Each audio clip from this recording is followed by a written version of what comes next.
Soleimani and decide just to call him a terrorist, that was the equivalent of Iran just assassinating John Bolton if he were in a foreign country. That is exactly what happened. It's exactly analogous. Yeah, I mean, it is.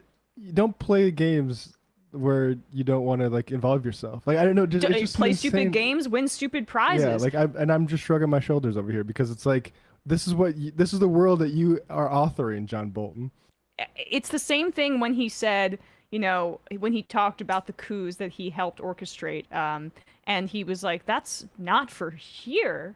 We do that elsewhere. We do that in other countries, and we help them. We help right-wing coups all across the globe. But that's not allowed to happen here.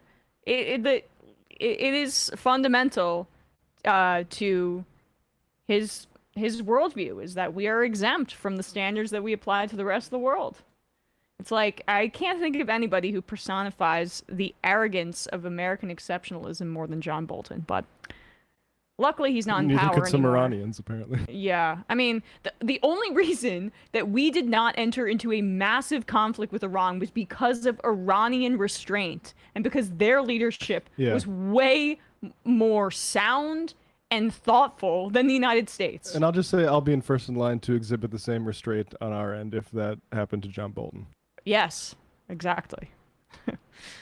Um, so the fallout from the raid on Mar-a-Lago continues, and we've seen a variety of different tactics that the right wing has tried to deploy and narratives, including the one that they seem to be zeroing in on, probably from the directive of Trump himself, that they brought backpacks and backpacks of planted evidence into the golden halls of Florida's Mar-a-Lago, which probably means to me, like, they found something, right? If you have to start at square one with the planted evidence narrative, that means that evidence will come out that makes you look bad, and so you have to call the evidence fake.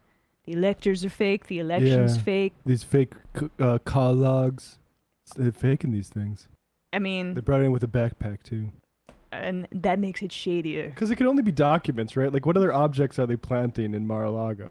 Did they need backpacks? I'm unclear. That was Ainsley Earhart's spin on this same narrative. But what the other thing that they're doing, and it's spearheaded by Rudy Giuliani, who's confined to his, again, cartoonishly old man mahogany office, to because he's said that he's too sick to travel down to Georgia to face a subpoena there, which is hogwash, but that's beside the point. That's one of the many probes into Donald Trump and the election interference that's happening right now. But he joined a Dr. Gina Lodon on Real America That's Loudon. Voice. Loudon. Yes, right. Oh no, she's come up multiple Yeah. times. This is the woman that faked her degree. Yeah. Okay. And Dr. Gina Loudon. And he went on her program basically to say, Donald Trump's doing great. He's actually happier than ever. It reeks of like your ex posting about how much fun they're having without you on Instagram. This is Rudy Giuliani telling your ex that actually Trump's way better off. He's actually having the best time of his life right now. President's doing great. I called him last night, expecting that I was going to have to bolster him up. And first thing he said to me is, "I think they've gone too far."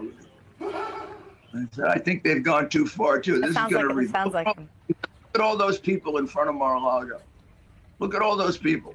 He said, "Our people understand what happened. They understand it. Don't worry." I said, "Well, I'm calling you to tell you that." Look at all those people. Like Trump, he's got the options, baby. You really missed out. He's got option. He's talking to the FBI, I guess there. He's so happy. He's chilling. He's got anybody that he wants. He's happier off, actually, now that he knows that the FBI is looking into him in terms of trying to overturn the election. He's better. This is reminiscent of late Nixon tapes, which are available online. I recommend people if they have a free afternoon this summer, go listen to some of those because Nixon is drunk often. When he's going through Watergate stuff, you can hear the cocktail glass with ice cubes in it rattle on the desk because the recorder's inside the desk. And so many of his phone calls are people calling him up and say, "You did great in that speech, sir. Like everyone's really great behind you. I think you really put this matter to bed," and just basically blowing smoke up his ass. And I think that's where we're at with Trump. Rudy Giuliani is the primary perpetrator of smoke ass blowing. That's real, and he doesn't. He's one of the last people that Trump's got here, and probably because they're tied together, as they have the concrete block tied to their feet and they're sinking into the water. Like they are going down with the ship. Not to mix metaphors, but Giuliani did mention that there were people outside of Mar-a-Lago rallying for Trump and showing their fealty to him. Here's a little bit of that from a CNN report done by Randy Kay, speaking to Trump supporters outside of Mar-a-Lago. You know, there are better ways to spend your afternoon, but they decided to go out in the scorching heat in Florida in August to stand outside Mar-a-Lago.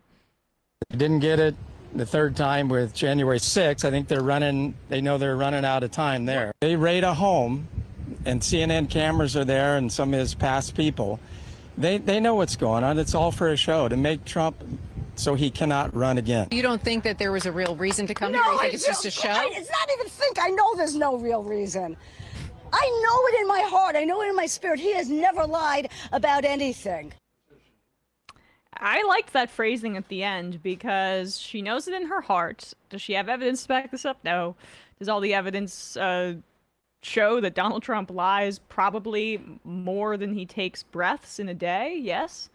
But look, it's like a religious fealty to him, and that I think is indicative. Yeah, just of that. believe in me. Yeah, this is like pure vibrational politics. Like this is well said. This is Yeah. pure. This is pure hers. Like she's like, I actually do not care if he's functionally lied. In my spirit, he is truthful. The vibes are that he never lies to me. The vibes are true. The vibes are real. Man, it is going to be interesting to see what the response is from Trump supporters, because I found the reaction on like the mainstream press that we got to be really afraid of violence. And there have been, by the way, death threats sent to the judge, or at least talked about on 4chan-like forums, who approved that this warrant of search Mar-a-Lago. I mean, the cops can do their jobs then. Yeah, right. I also just think his personal aggrievement and it's all Ryan Cooper made this point last Friday. When Trump ran in 2016, it was messaging that was pseudo-populist about draining the swamp, building the wall, I'm going to bring you all health care, he would say. It was garbage and nonsense, and he was lying. But you could understand that the appeal was there for some people because it was facing towards the American public. Now, all of it is just about his own treatment and being treated unfairly. And Ryan Cooper compared it to how Hillary ran in 2016. I am owed this. And Trump is saying, I am owed the presidency.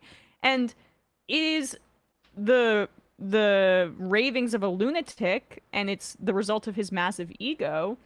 But I don't necessarily think that brings people into the streets in the same way now that we're 2 years removed in a violent way, right? Like we saw on January 6th. I don't know that, but I just think I'm starting to see a slow bleed out here in terms of that energy when it's just about The woe raid is of me. Mar-a-Lago? Yeah. It's not a great symbol. The Capitol on January 6th is a better symbol for them because it's like we're trying to take back a stolen election in their minds. But Donald Trump getting his mansion in Florida raided, like, okay, you, again, like I said this yesterday, you want to make that Fort Sumter, like, good luck. Like, that's, like, symbolically, like, you're going to, January 6th already lost a lot of, I think, not entirely ideologically engaged Republican voters. And, you know, any sort of violence in retaliation for Trump, you know, getting raided because he, like, flushing toilets, or flushing documents on the toilet, like, that's not gonna. No one feels like that. This is the new Boston Tea Party. Right. Yeah. And those Republican voters you mentioned that I think felt icky about that, a lot of them will come back if Trump's the nominee to vote for him. Mm-hmm. But the energy behind it to spread more wildly beyond that cohort, I'm just not seeing it right now. And I'm skeptical that it'll ever return. And it might. I mean, look, political violence might happen. It happens in America. There's a lot of like amped up crazy people because that's a Republican Party strategy. Somebody might do something, and like, look, we've been actually not defunding the police, but increasing their budgets, and they can get off their asses and do their jobs. All right, folks, we're going to take a quick break, and when we come back, we will be joined by Dan Canon.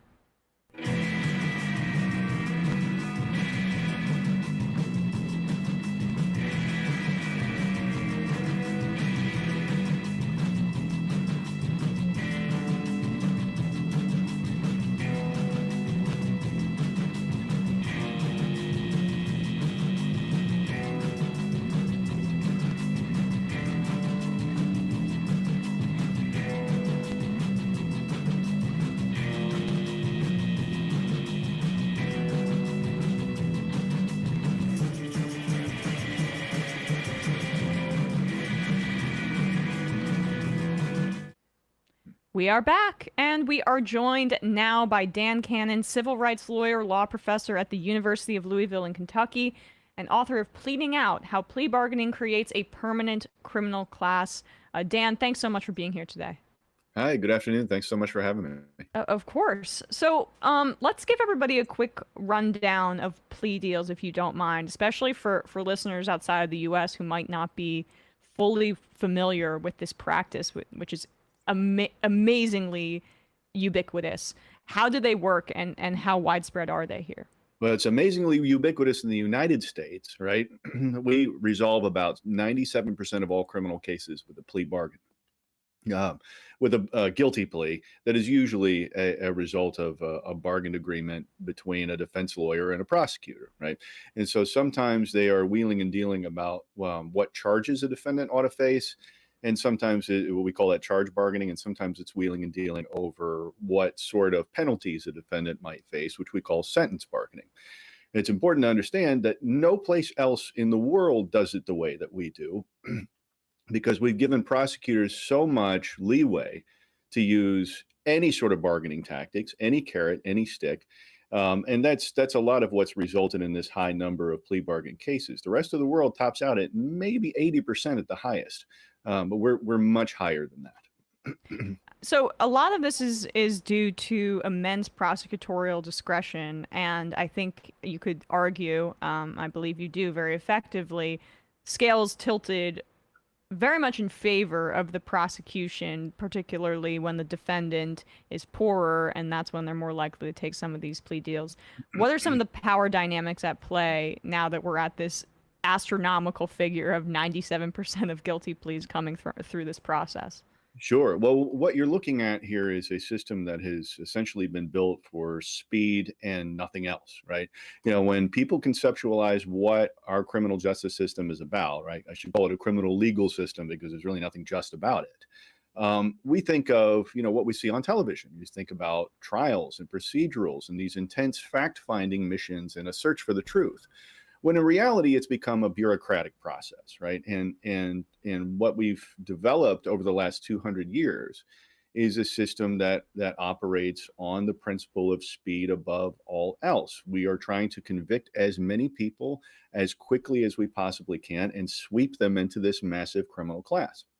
When you look at the outcomes, criminal justice outcomes in the United States versus the whole rest of the world, we do plea bargaining way more than anybody else. We also convict more people. We lock more people up. Our arrest rates are much higher than other countries that have similar legal systems. And you have to wonder why. Well, in the book, what I lay out is the plea bargaining is the why. That is the mechanism that has allowed so many people to get swept into this enormous criminal class since we started the practice in the 1830s.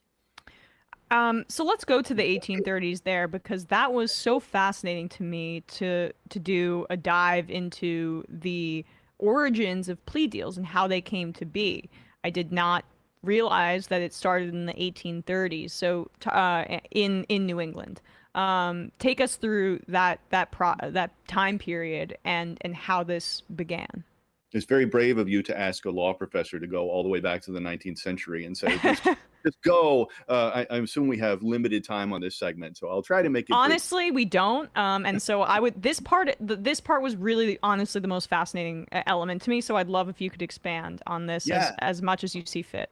Yeah, so I think what's really important for your viewers to understand is that plea bargaining was initiated as a tactic to undermine the labor movement, right? We don't think about it that way. We don't see it play out that way now, but that's what it was. So if you go back to the 1830s in New England, which is when scholars think plea bargaining really started in America, at that time, you've got this enormous rise in the working class and rise in power of the working class, right? The first Federation of Labor Unions was formed in New York in 1834. And you've got universal white male suffrage. So you have, working class, unlanded white men for the first time sitting on juries all over the country. And juries were enormously powerful. So what the courts were trying to do at that time, what the ruling classes were trying to do was prosecute workers who were organizing. So they were trying to prosecute them as groups.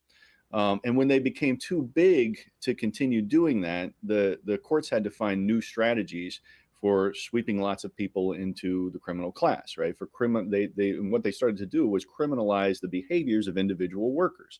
So you see all these prosecutions under these gigantic and vague statutes like drunken disorderly or vagrancy or whatever. You see these individual prosecutions start to happen in lieu of prosecuting groups of workers.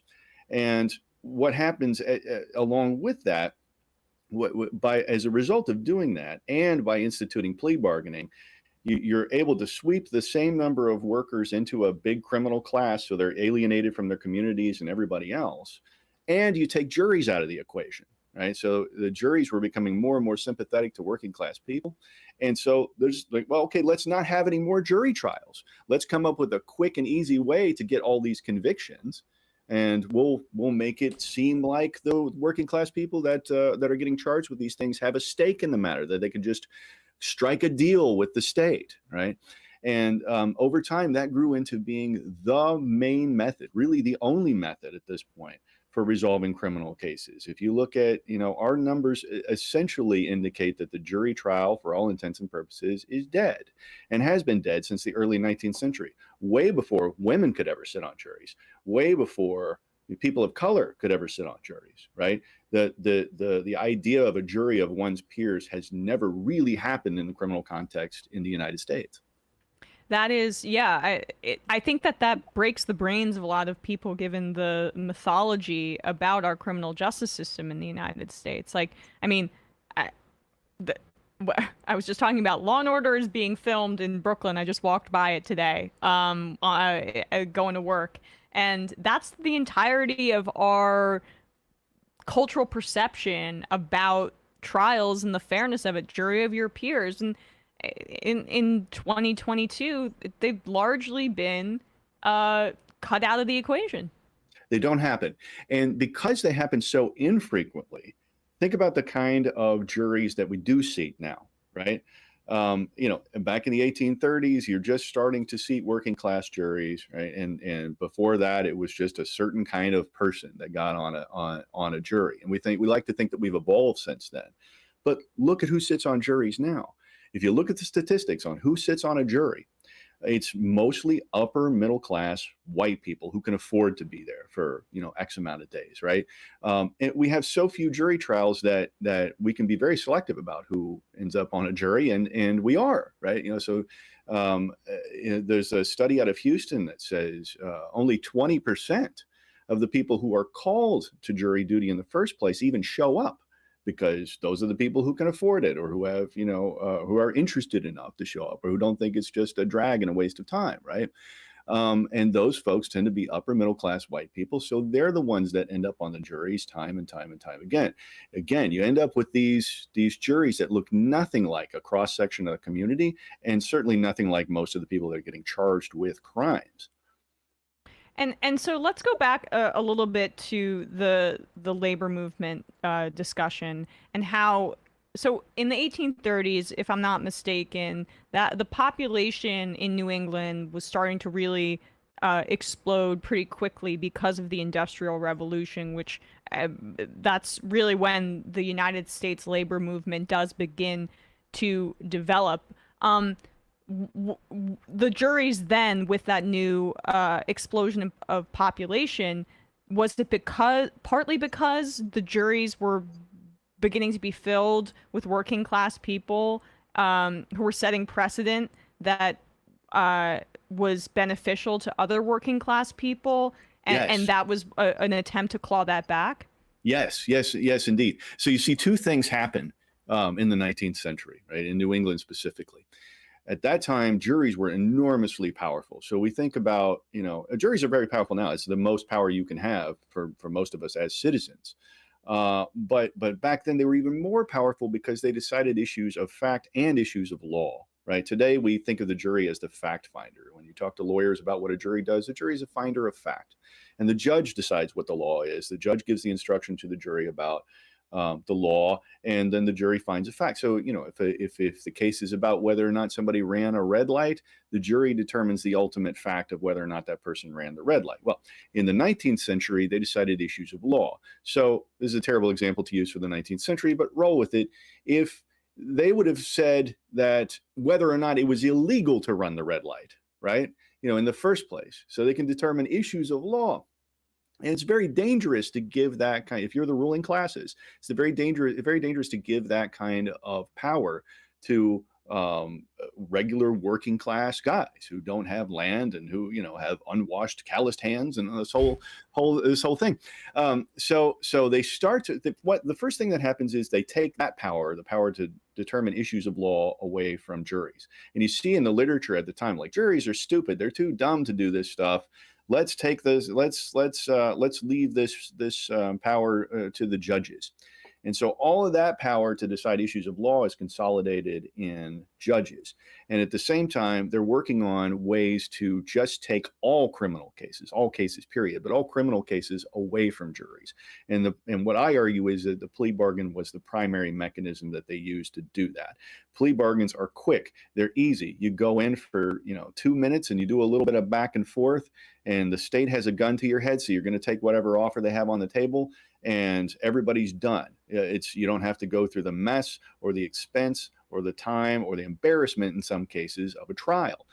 So that's been very appealing to both sides over the years. But what I argue is that the net effect is that all this plea bargaining has removed the public from the processes of criminal justice altogether. And that's done a lot of harm to our democracy. So essentially, juries were deciding what the law would be in that time period, and that was a level of direct democracy it's not even democracy, but maybe it is. It is. I guess I shouldn't even couch it. A level of direct democracy that made the powers that be a bit uncomfortable, which is fascinating, and they took that right away in the 1850s. Can you talk a bit about that? Yeah. So if you look at what was going on in Massachusetts, this was a big debate at the time. I actually didn't know this until I started researching for the book, because we've taken it for granted. American lawyers take it for granted. Juries are the finders of fact, and that's just what they do. Judges always instruct on the law. But it just wasn't that way in the early 19th century. And this was a big debate at the Massachusetts Constitutional Convention. There was a lot of this. Well, if you're just, you're taking power away from the people. Some legislators argued this. You're taking power away from the people and giving it to judges. And that's undemocratic, and we shouldn't do that. But that's what happened. The legislatures ultimately took that power away from juries and gave it to judges. And at the same time, you have all this stripping away of the number of trials that are happening in the first place. And that happened at an enormous rate. So if you think about the 1830s, plea bargaining was taboo. But before 1830, it was illegal. It was unheard of to do that kind of thing. And prosecutors would get prosecuted for trying to make deals with defendants. So 0% plea bargaining rate in 1830. By 1850, that's jumped to 50% of the criminal cases decided in Massachusetts. And by the 1880s, you're up to 88% of all criminal cases decided in Massachusetts, subject to a plea bargain. And to go back to what I said earlier, You're looking at 1880.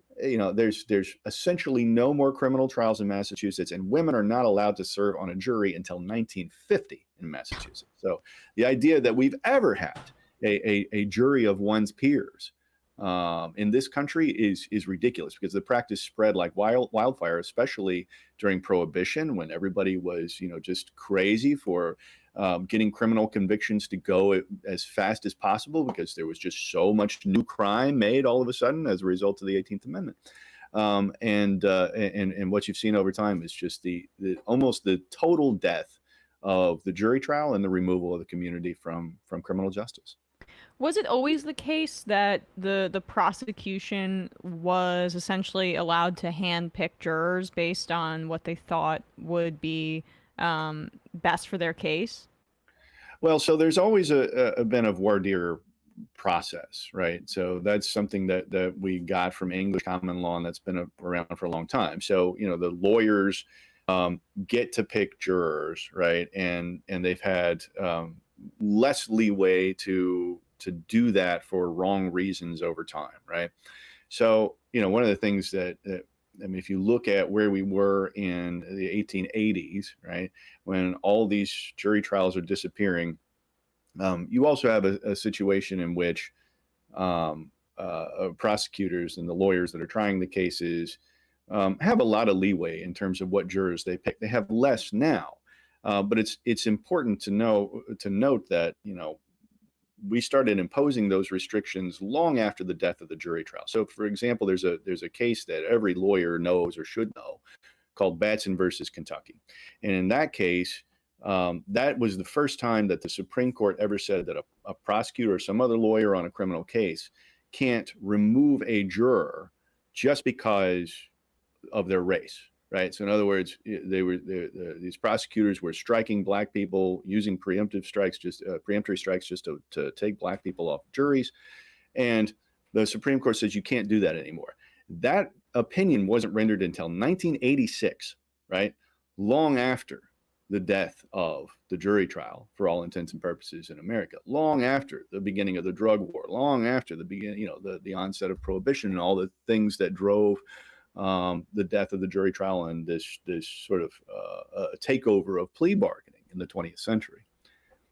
Can you expand on the Prohibition point that you made there, at how that increased criminalization for substances? Because that's also when we create the infrastructure for the war on drugs, which explodes, of course, Nixon and Reagan.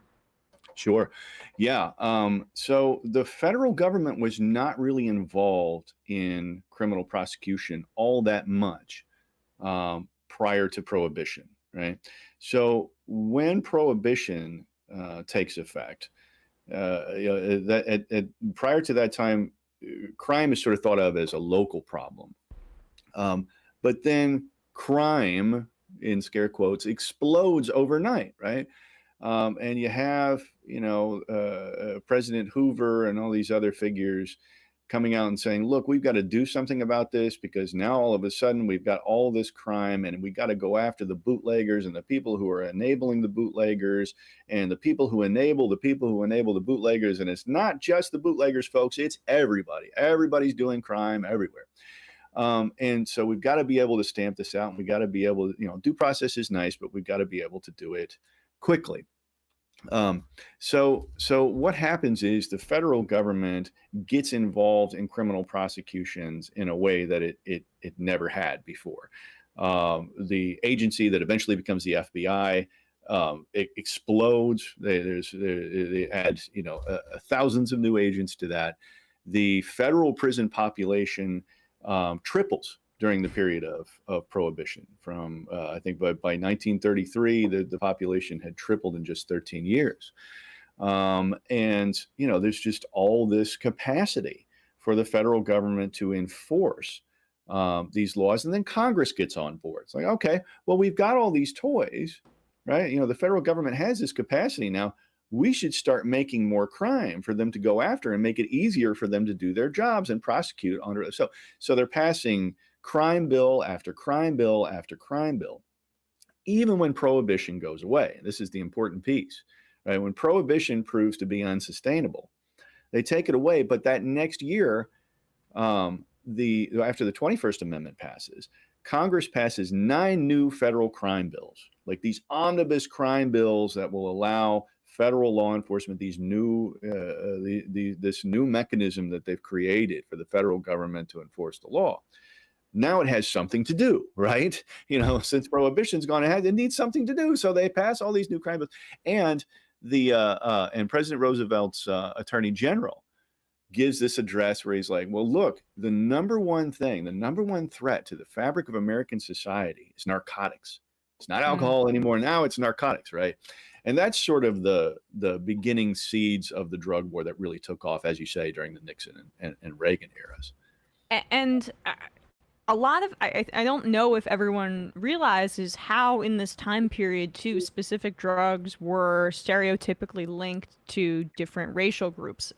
There's a reason that cannabis became marijuana.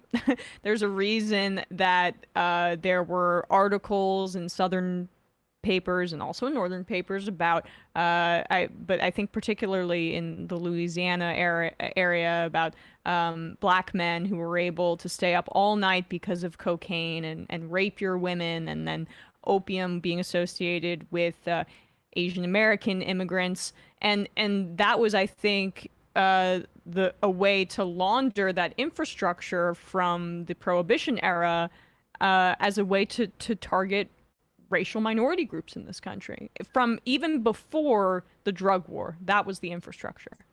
Yes, indeed. And think about plea bargaining's role in this. This is a thing I talk a lot about in the book. Because we've made a system that is really unconcerned with fact-finding, with truth-seeking, or any sort of processes. Because we've made a system that is fundamentally concerned with speed above all else.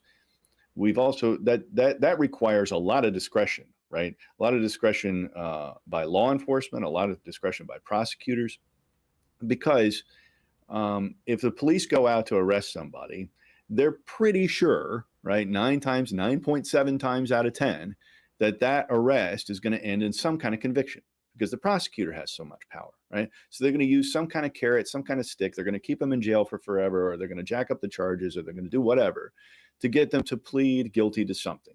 So police are less careful, and they know that they're never, in most cases, are never even going to have to present any kind of evidence or give any kind of testimony or be put under any kind of truthoscope, right? So if you have a cop that's a racist cop that just decides, I want to go out and arrest only black people, I'm never going to arrest white people ever. And that's what they go out and do. Well, it's very difficult to hold them accountable, because lo and behold, all those arrests end up in a conviction of some kind, right? And so the police officer, no matter how racist they are, they're vindicated in their actions. They're vindicated in their racism by the system, because it's just set up to result in a conviction of some kind, no matter what. And so, great job. You did your job. You made an arrest, and that arrest ended in a conviction. Same goes for prosecutors. If prosecutors just decide, I'm going to prosecute all the black people on my docket more harshly, what stops them from doing that? Right? So you jack up the charges. You can threaten them with anything. You can threaten them with, extensive prison sentences at higher charges and compounded sentences and death. Even you could put the death penalty on the table for some defendants, and you're going to do that more harshly, as we've seen time and time again. Prosecutors do this more harshly for people of color. And what stops them from doing that? Nothing, because all of these prosecutions, virtually all of them, end in convictions of some kind. In fact, I mean, the incentives actually go the other way, because the more convictions you get, the more successful your department is perceived as. The same thing with cops, right? There's financial incentives for them, arrests wise. So it's a beast that feeds one another, and it's your book and your analysis makes me realize that just criticism of cops and the policing in this country as an institution is insufficient, when the other side of this is also the prosecution that feeds off of that very system. Yeah. And what's really interesting is, if you look at the example in Alaska that I talk a lot about in the book, or if you look at New Orleans, there's some other jurisdictions that have experimented with a reduction in plea bargaining in discrete periods of time. In Alaska, this is the clearest example. In Alaska, you've got an attorney general that comes in that has a lot of control because of the way state law is, and says, well, we're just going to clamp down on plea bargaining. All the plea bargaining is going to go through me. We're going to do a whole lot less. We're going to have a whole lot more trials. And everyone's freaking out. This is in the 1970s. Everyone's freaking out because, oh, how are we going to do this? There's too much crime and it's just going to crash the system. And there's no way we can handle all these trials. And there's just no way we can do this without plea bargaining virtually everything. And that turned out to be not true. And in fact, it had a very positive effect on the system overall. When you talk to, and I talked to a bunch of the lawyers that were around during that period of time, they said, yes, trials did go up. The number of trials did go up quite a bit, but also the number of charges went down. So what happens is prosecutors are forced, if they can't plead all these cases and just run this sort of bureaucratic mill of conviction after conviction after conviction, if they have to look at the cases and assume that they're going to take them to trial, they get a whole lot more selective about what they prosecute. And in fact, in Alaska, what happened was prosecutors went from rejecting 4% of the cases that police brought to them to rejecting 44% overnight, when this new policy was put in place. Of course, this makes police very mad, and it makes prosecutors and police do this for a time. It makes them fight each other because these police are bringing them all these arrests. And, unlike before where they could just bring them anything and walk away with a conviction almost for sure, prosecutors are saying, look, I'm not going to take that. We're just going to dismiss this. This is a terrible case. You didn't cross your T's. You didn't dot your I's. I don't have good enough evidence here. But over time, even the police in Alaska say, well, this is actually better because it's forcing us to do better police work and bring in cases that we know we can get convictions on, and to have charges that more accurately reflect the bad conduct that we arrested somebody for in the first place. So it had an enormous system-wide effect in Alaska for a short period of time, and then a new attorney general came in and changed everything back to the way it was. So yeah, going back through our historical timeline a bit, I do just want to touch on the war on drugs era and maybe bring us to the present and how that affected the whole plea bargaining process. Yeah, well, during the period of the war on drugs, it's kind of you have one of those things of the means sort of justifying the ends, I suppose. What I mean by that is whereas in the pre-drug war era, courts were not exactly sure if they wanted to have a criminal justice system that was based exclusively on, haggling in the back rooms of courthouses. They weren't sure how much power they wanted to give to prosecutors to reach a plea agreement at whatever cost.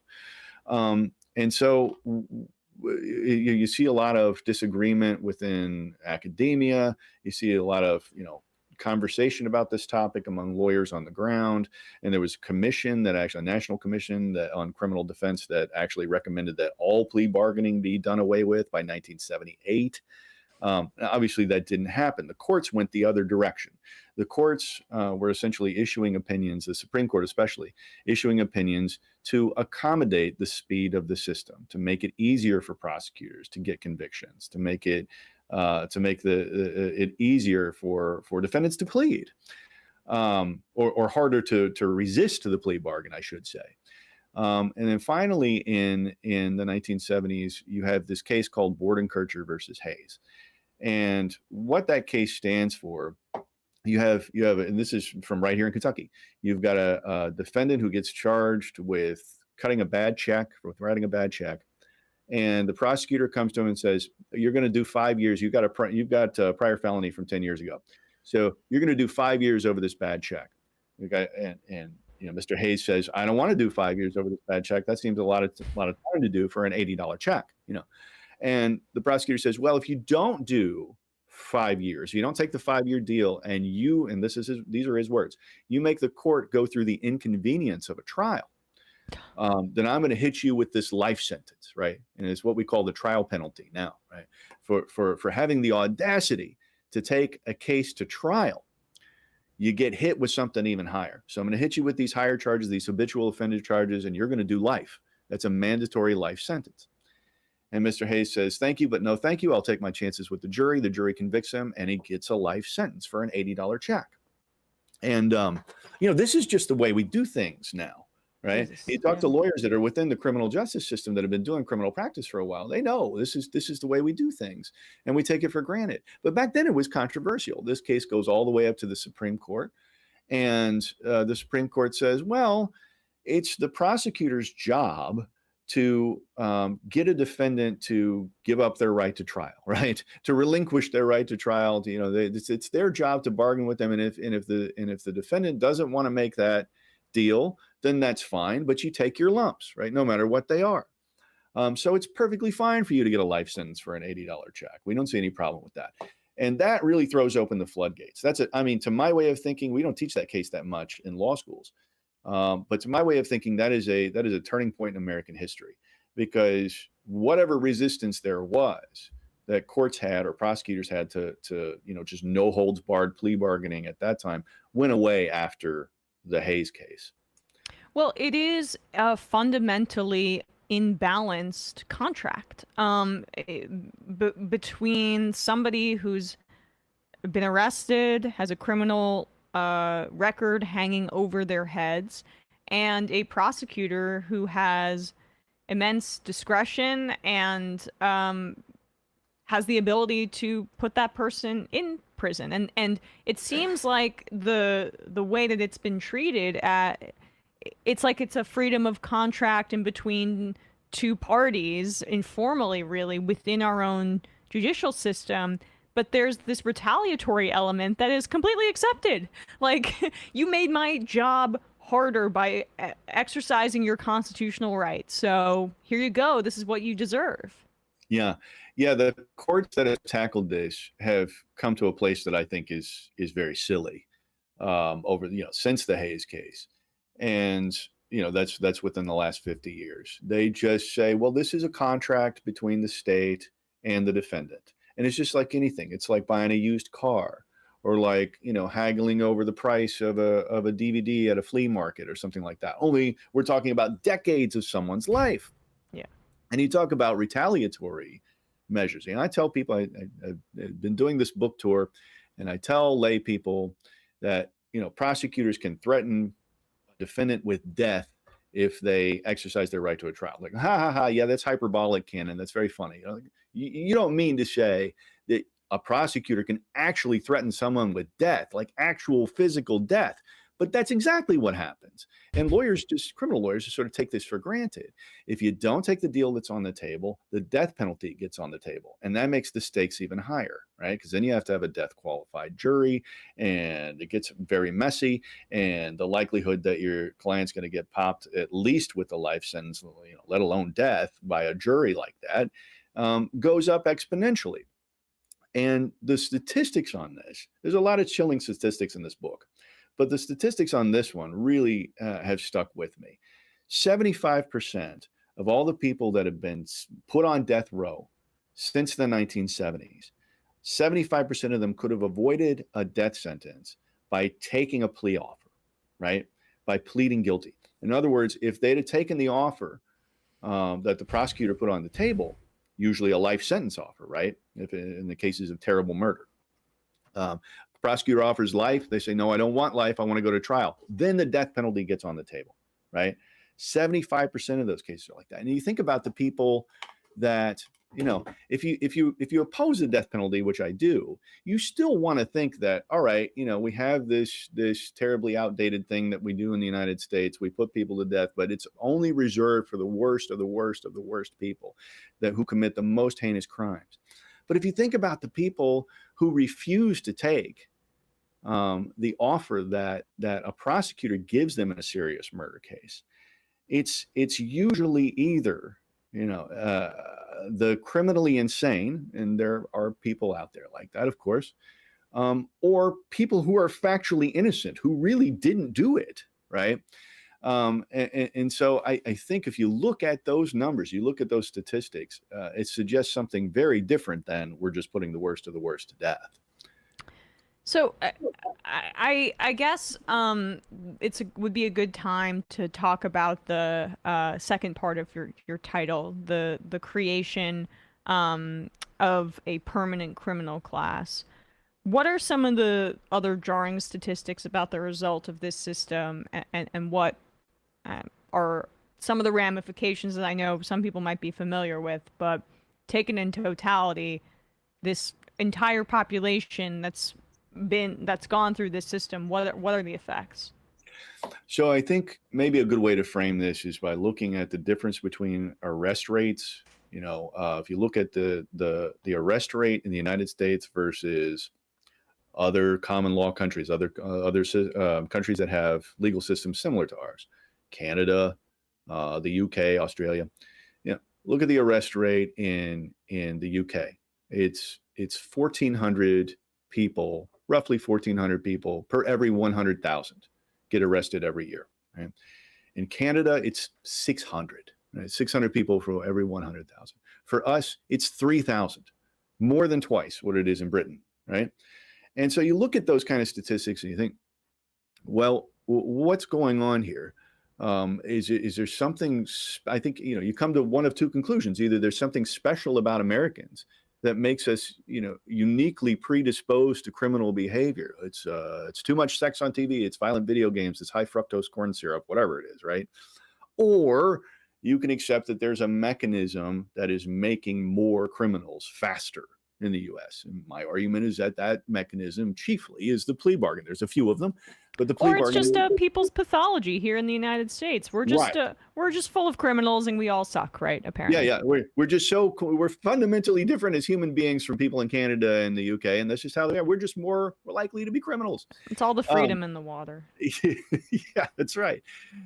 So it's when you look at those kind of statistics, and then you think about the original purposes for the institution of plea bargaining, the relaxation of restrictions on plea bargaining back in the 1830s, which, as I've argued, is to undermine the labor movement. Well, what does slapping a criminal label on that many people do? Right now, 1/3, almost a complete 1/3 of all adults in the United States have some kind of arrest or conviction record, right? It's huge. It's a massive number of people. And it's, every human civilization in the world has had a criminal class of some kind, right? We all know what that means, for it to have, this sort of separate box that we put our criminals into. And these are the people that you stay away from. And these are the people that you don't let your kids hang around. And these are the people that you don't open a business with, and that sort of thing, right? So we've retained that ancient stigma in the United States. We still know what it means to be part of the criminal class. But what we've done is we've just swept an enormous number of people into that. We've expanded and amplified the boundaries of that criminal class to more people than any other civilization in the history of the world, right? And we don't really care what somebody was convicted of. We just know that they're part of the criminal class. You look at the psychological studies that have been done on people that have had the criminal label slapped on them. And it's profound. The difference between somebody who has been accused of a crime and somebody who has been convicted of a crime is huge, both in the way that they interact with that society interacts with them, and the way that they interact with society, right? So somebody who's been convicted of something, somebody who's been labeled a criminal and swept into that criminal class, is more likely to engage in further criminal behaviors. They're less likely to participate in civic activities of any kind. They're more likely to take on all sorts of antisocial behaviors. So we don't want to play with them anymore, and they don't want to play, period, right? And what has that done when you apply that to a full third of the population? What has that done to working class solidarity in this country over the last 200 years? Well, compare our labor movement to every other labor movement in the world, and it would be silly to say that plea bargaining is the cause for the difference in the sort of social welfare safety net that the working class has been able to get for itself here in the United States and versus every other country in the world. But I don't think it's far-fetched to say that it's a cause. It's a factor in that. Well, it's something I learned from you is that it is in its origins that was that was what it was designed to do. Yes. The fact that this mass acceptance of plea deals was born out of an attempt to break working class solidarity in the midst of the Industrial Revolution in New England is, I think, very instructive for people trying to understand the churn of our criminal justice system today. And Yeah. it of course, it has different flavors or manifestations, like in the way that the drug laws are explicitly racist, but it is fundamentally designed to create to other the working class so that there isn't solidarity. Absolutely. And it's hard for people to accept that, right? It's hard for casual observers of the criminal justice system. It's hard for law students. It's hard for lawyers to accept it, right? Because you think, if you look at the system up close and you're part of it and you see good people in it, and I think most of the people that work within the system are good people. Most, even the prosecutors, the defense attorneys, even some of the police, right, are good people. And the point that I try to make in the book is you can put good people into a fundamentally bad system and still have bad outcomes, right? We want to look at the criminal justice system and say, well, look, there's a few bad apples in it, but this is still a pretty good system and it does what it's designed to do. And so we have some aberrations and we have some bad things that happen. And what I'm saying is the bad things are the norm. When good things happen out of the criminal justice system, that is the aberration, because it's not, that is the system not working to preserve boundaries, class boundaries and race boundaries and that sort of thing, right? And if you look at the mechanisms that we've carried forward from when the courts were explicitly classist, I mean, I don't think that you can look at the Victorian period and say, the courts weren't classist. Of course they were, and most people accept that. But I think the real question to ask is, when did that change? Like, when did we fundamentally just turn on our heels and say, we're going to have a new system now? That never happened. We pride ourselves on the sameness of the system, in fact. And so you get these mechanisms that are carried forward, like cash bail, like hiring private attorneys if you want to choose who your attorney is, like the plea bargain. Those mechanisms that were designed explicitly to stake boundaries between classes or races have been carried forward, and we still do them, right? We just don't think that I think that since the people that are involved in it have no ill motive, then there's no problem with that. It reminds me of kind of some conversations that people will have about how under J. Edgar Hoover, the FBI was racist and targeting black civil rights groups. And it's like, yeah, it didn't change that much to this day, and there's way more continuity than there is shift. And recognition of something historically does not mean that the institutions change whatsoever. Like, I find it frustrating sometimes when we're talking about really changing things systemically, that people see a historical understanding as a substitute for an actual overhaul of a system. Yes, no, I agree with that 100%. And I get the question often, well, how do we fix this? What is the way that we fix it? And I propose some fixes in the book, and I think there are ways that you can make, that people can make grassroots change to the criminal justice system. But when you look at the thing in its ugly eye, it's really hard for me to imagine reform of this system as opposed to a rebuild, right? It's hard for me to imagine reform of this system that would work and make it something, that results in what a sane person would call anything like justice. Last question. I know I've kept you a bit over, if you don't mind. Do you mind just saying a bit about some of those possible reforms, and then I'll let you go? Well, sure. In terms of what people can do on the ground, what I've done in the last part of the book is to interview criminal justice organizers, really excellent criminal justice organizers that have been able to build coalitions on the ground to change public opinion about discrete issues of criminal justice, right? And so what I've tried to do is to take their successes and make them into a blueprint for future successes. What works, and what was your messaging strategy, and how did you go about doing it? And so I've boiled it down to a few principles that people could use. And if a movement wanted to use this to restrict plea bargaining in a discrete area, as I've said before, I think that could have a profound system-wide effect.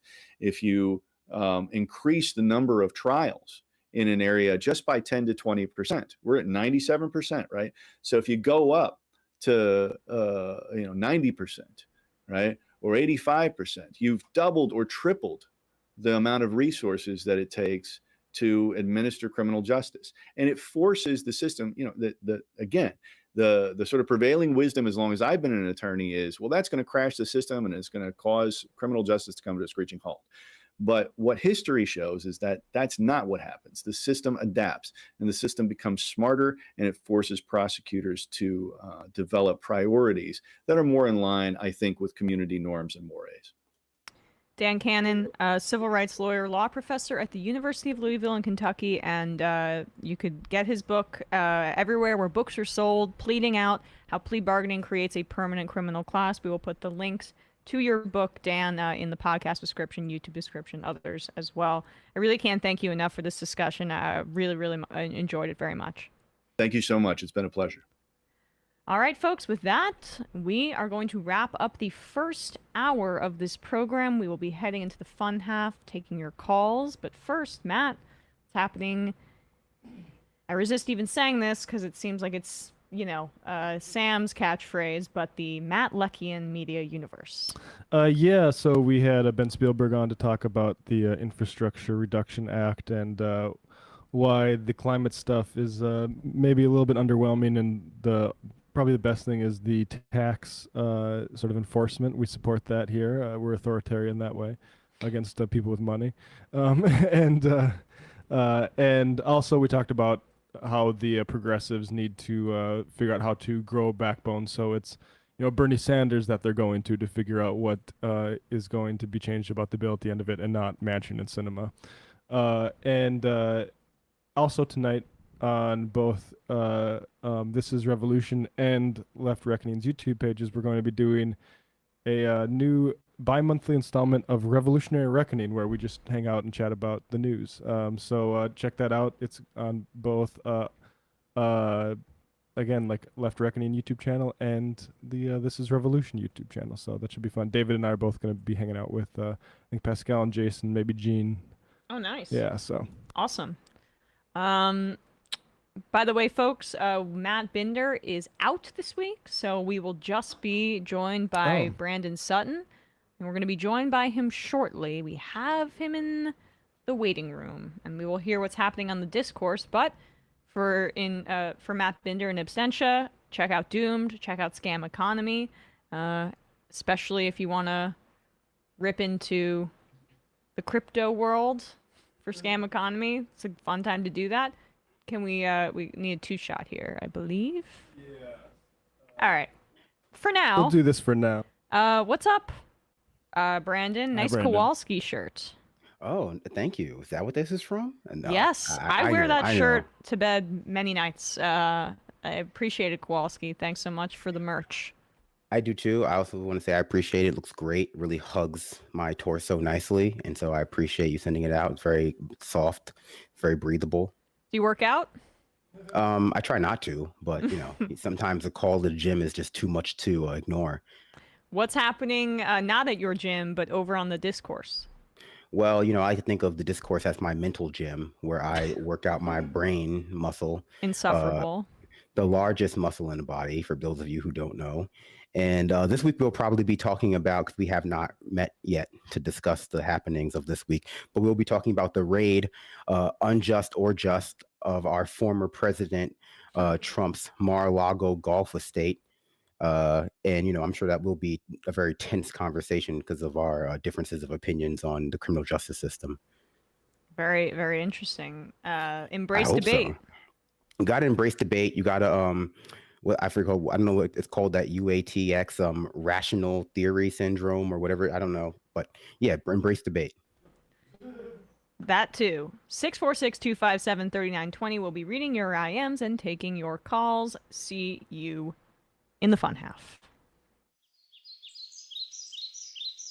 3 months from now, 6 months from now, 9 months from now. And I don't think it's going to be the same as it looks like in 6 months from now. And I don't know if it's necessarily going to be better 6 months from now than it is 3 months from now. But I think around 18 months out, we're going to look back and go like, wow. What? What is that going on? It's nuts. Wait a second. Hold on for a second. Emma, welcome to the program. Hey. Matt. What is up, everyone? Nomi Key. You did it. Let's go, Brandon. Let's go, Brandon. Bradley, you want to say hello? Sorry to disappoint everyone. I'm just a random guy. It's all the boys today. Fundamentally false. No, I'm sorry. Women's. Stop talking for a second and let me finish. Where is this coming from, dude? But dude, you want to smoke this 7A? Yes. Hi, me? Is this? Yes. Is this me? Is it me? It is you. Is this me? Hello? Is this me? I think it is you. Who is you? No sound. Every single freaking day.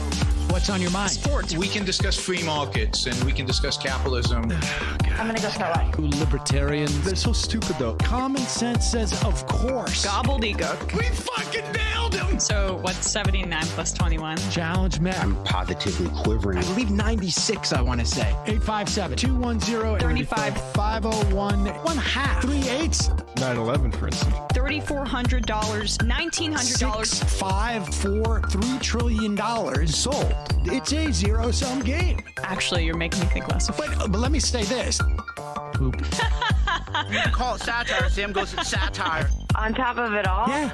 my favorite part about you is just like every day, all day, like everything you do. Without a doubt. Hey, buddy, we see you. All right, folks.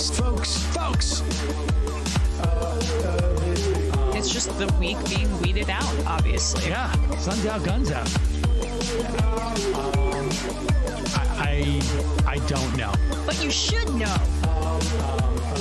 People just don't like to entertain ideas anymore. I have a question. Who cares? Our chat is enabled, folks. I love it. I do love that. Look, gotta jump. Gotta be quick. I gotta jump. I'm losing it, bro. 2 o'clock. We're already late, and the guy's being a dick. So screw him. Sent to a gulag? Outrageous. Like, what is wrong with you? Love you, bye. Love you. Bye-bye. Back. We are back. Emma Vigland, Brandon Sutton, Matt Leck, Bradley Alsop, Matt Binder's with us in spirit. He's fine, but we're here in the fun half. But we want to start off hot. I've been made aware that this next clip we have has some sort of first-person shooter connection. No, I don't know. No, what we were talking about, Emma, is that sorry, and I have to make the fun Yeah, half we part. we wanted to do a little reconnaissance tour of Mar-a-Lago just to get an idea of Let's what the do it. what the FBI agents were getting into when they did the raid. Besides And- the stuff that the FBI already told us, since we all go to Right. the Soros convention. That's right. So Of this course, is, you know. this is authorized. Good. Brandon and I, we were saying it's like this looks like a mission from one of the Hitman games, and Hitman is like a stealth video game where you're like this bald assassin who just goes into different exotic locales and devises like absolutely harebrained schemes to assassinate people. Or in this case, bringing backpacks and backpacks That's right. of planted documents to get Trump in trouble. Yeah, I like the Hitman game. They're very methodical. You play as sort of like a human version of Wile E. Coyote, and like Your you're next a mission target. is to plant evidence in Mar-a-Lago, Yeah. Purple Jansport. And we were just thinking like the different ways for like sort of like accomplishment assassinations as you do in the game Hitman would be like you supercharge the toilet so it sucks Trump in. Also, you poison his like his cheeseburger. Yeah, his regimen? McDonald's burgers, his big sack of McDonald's burgers. Like for like in the games, for some reason, in all of the kitchens and all of the locales, you just find rat poison. And then, Right. a big outcome is like you then like poison someone's drink, and they're like, "Oh, I don't Yeah. feel so good," and then you follow them to the bathroom and like strangle them in the toilet. I imagine you also would have a situation where you could like mess with the governor on his golf cart. Like I'm just imagining different levels. Yeah, I would buy that DLC. I mean, Yeah, I'm the a Hitman Mar-a-Lago fan, DLC. but I want Mar-a-Lago to be a level, because I mean this is who is it? Bernie Carrick, the former Yes, police yes. commissioner of New York City, He's said concerned about it. He's concerned about assassinations, and I just think like the one way to express that concern is through the art of video games. Yeah, let's take a tour of the American castle. I'm not a modder, but like, if you're a modder out there, definitely put some time into this. I can't tell you what to do with your time, and I won't pay you. So this would not be directly me, encouraging you to do this, but it'd make a good level, very garish. It could be fun. I will say, if you do the toilet one, like the achievement you get should be like Breitbarted or like Bright Sharded, and reference to Andrew Breitbart, Yeah, and then it you're would just right. be like a picture of like a really fucked up toilet. I do also like there could be other plots where all of his just like overly heavy gold furniture is toppled onto him. Exactly. Yeah, a giant statue of himself. A hair dye that contains anthrax. His tanning booth is not just filled with. Oh yeah, the tanning spray. Yeah, do we think he uses a booth or spray? I don't know. I think it's a booth. Might be a mixture It's a of both, standing because he booth. definitely has those like eye things. I bet he has a booth. Oh, yeah. I mean, I thought it was sorry, I meant a spray Spray. booth. Yeah, he goes into a booth and gets sprays down. Okay, well then Yeah, that's like have a super. car wash. Like, you can walk through it and just Yeah. like, sprays from all angles. You could easily put like some chemicals in there to make him Exactly. suffocate. Lots of Allegedly. really great opportunities here. It writes itself. Whoever makes the Hitman Allegedly, games. I don't want to give Dark Brandon, who's obviously plotting to overthrow our government, overthrow our legitimate former president, Donald Trump. And I guess it depends on how you feel about the election. What if I don't want- Brandon is Dark Brandon is the shooter in the first person shooter game? He rides in on his bald- bicycle. Good evening, Doc Brandon. It's Joe Biden, but he is entirely bald, like in Hitman. Again, modders get out there. Yeah, exactly. All right, so we're taking the tour of Mar-a-Lago is what we're doing. Yeah, but that was a great mental exercise. I just want, we've been hearing a lot about Mar-a-Lago. Go ahead, Bradley. Let's see what it's actually inside here. This is from Mar-a-Lago is filled with excessive luxury, like $7 million worth of gold decor and a gift shop full of Donald Trump souvenirs. The businessman turned president bought the property for only $5 million in 1985, about 10 times less than what the original owner paid. With membership prices that include a $200,000 initiation fee, the ultra-exclusive club has made more than $20 million a year since Trump took office. Now, the Secret Service is planning his life after the presidency, which includes renovating the club so they can officially move in. Here's a look inside the luxurious Mar-a-Lago and the incredibly wealthy history behind the now famous estate. What is it really like to live like Donald Trump? He's lived famous and It's kind of outdated looking. Mar-a-Lago Yeah. is a 128-room mansion in Palm Beach, Florida, located on 20 acres just of pause lush it? waterfront. They were complaining that they brought 30 FBI agents. Like, I know, right? you have 128 bedrooms to search. Not gonna be crowded. I mean, it's just like so gaudy. I mean, it's just crazy to me that the way that he wants his wealth displayed is like some sort of cartoon character. There's no subtlety or honestly commitment to any sort of interesting design. Like, if I had that kind of money, I'd make my house so cool. He just wants it It all is so as cool. I don't know what you're talking gold about. everywhere. I don't know what Gold you're talking marble. about. I love from the outside, and this is what I would want to for my house in the future. That looks like a really big Olive Garden, except for like the food is probably way worse. Right? Yeah. Well, they're ordering out cheeseburgers every day. But yeah, let's watch a little bit more, and then we can stop this. Property. It actually spans the width of the entire island it's located on. Originally Relatable. built in 1927 Climate by change wealthy is serial coming. heiress Marjorie Merriweather Post, Donald Trump forked over $5 million for the property back in 1985.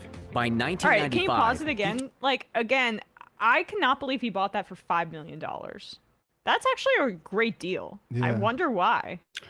The art of the deal. He's a deal You gotta maker. just read the book. I guess I read the book. should. All right. So that Yeah, might be the best deal he's ever done in his life. Look, I got some classes you can sign up for. I'm gonna teach you how to make these deals yourself.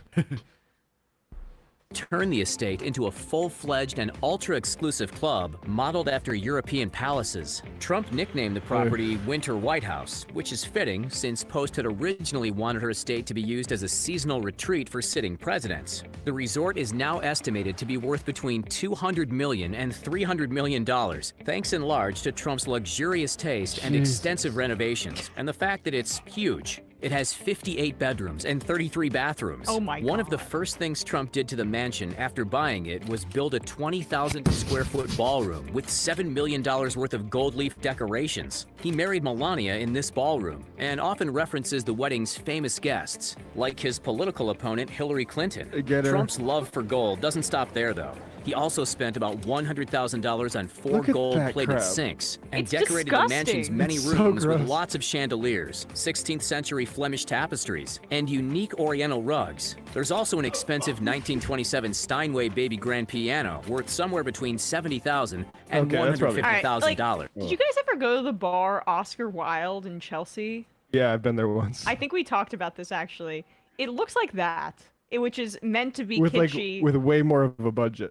Such ornate, antiques, and it's like what an idiot thinks that Europe looks like, or It's like a a wealthy Regency themed palace. restaurant. That's always my thing though, which is I always feel like Trump is rich the way I think he's almost like if Scrooge McDuck was like a real guy. Like he's like oh, like this is what being wealthy looks like. Like everything is like ornate and gold embossed and stuff like that. Like it's all gaudy and ornamental. Like that's what being rich is having this type of baby grand piano at $70,000. It looks like it reminds me of Eyes Wide Shut. It's like you could film Eyes Wide Shut 2 at Mar-a-Lago and then another film at the exact same time, and they wouldn't like run into each other. Yeah, right.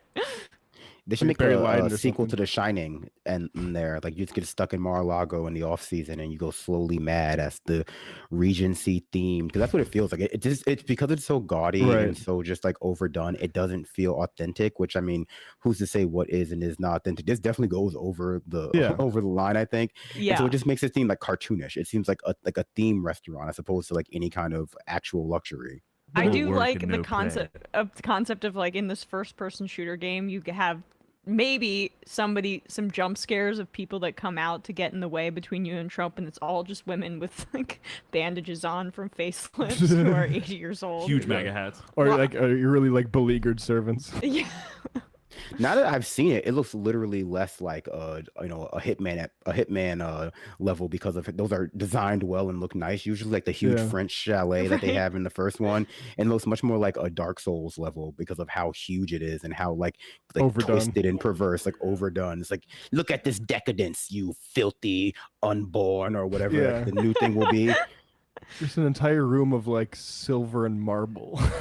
God, Donald Trump's gonna be that guy that gets buried with all of his garbage and gold. I mean, he's gonna take all of it with him Yeah. and leave it for nobody. We're gonna If make a Dark pyramid Brandon big has as a- his way, he's just going to seal up Mar-a-Lago with him inside of it. It's just like a living mausoleum. He's just not going to be able to come out.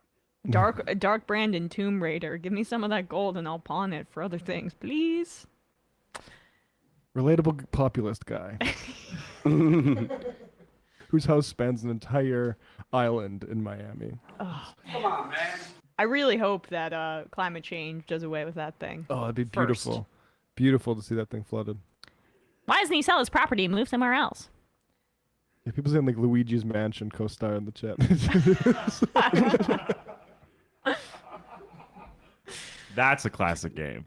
That would be like, and except this time it's like Rudy Giuliani. He gets like a letter from like pretending to be from Trump, and he comes to Mar-a-Lago, and he has to like hunt ghosts because the letter wasn't from Trump. It was from Bowser or something. I don't know.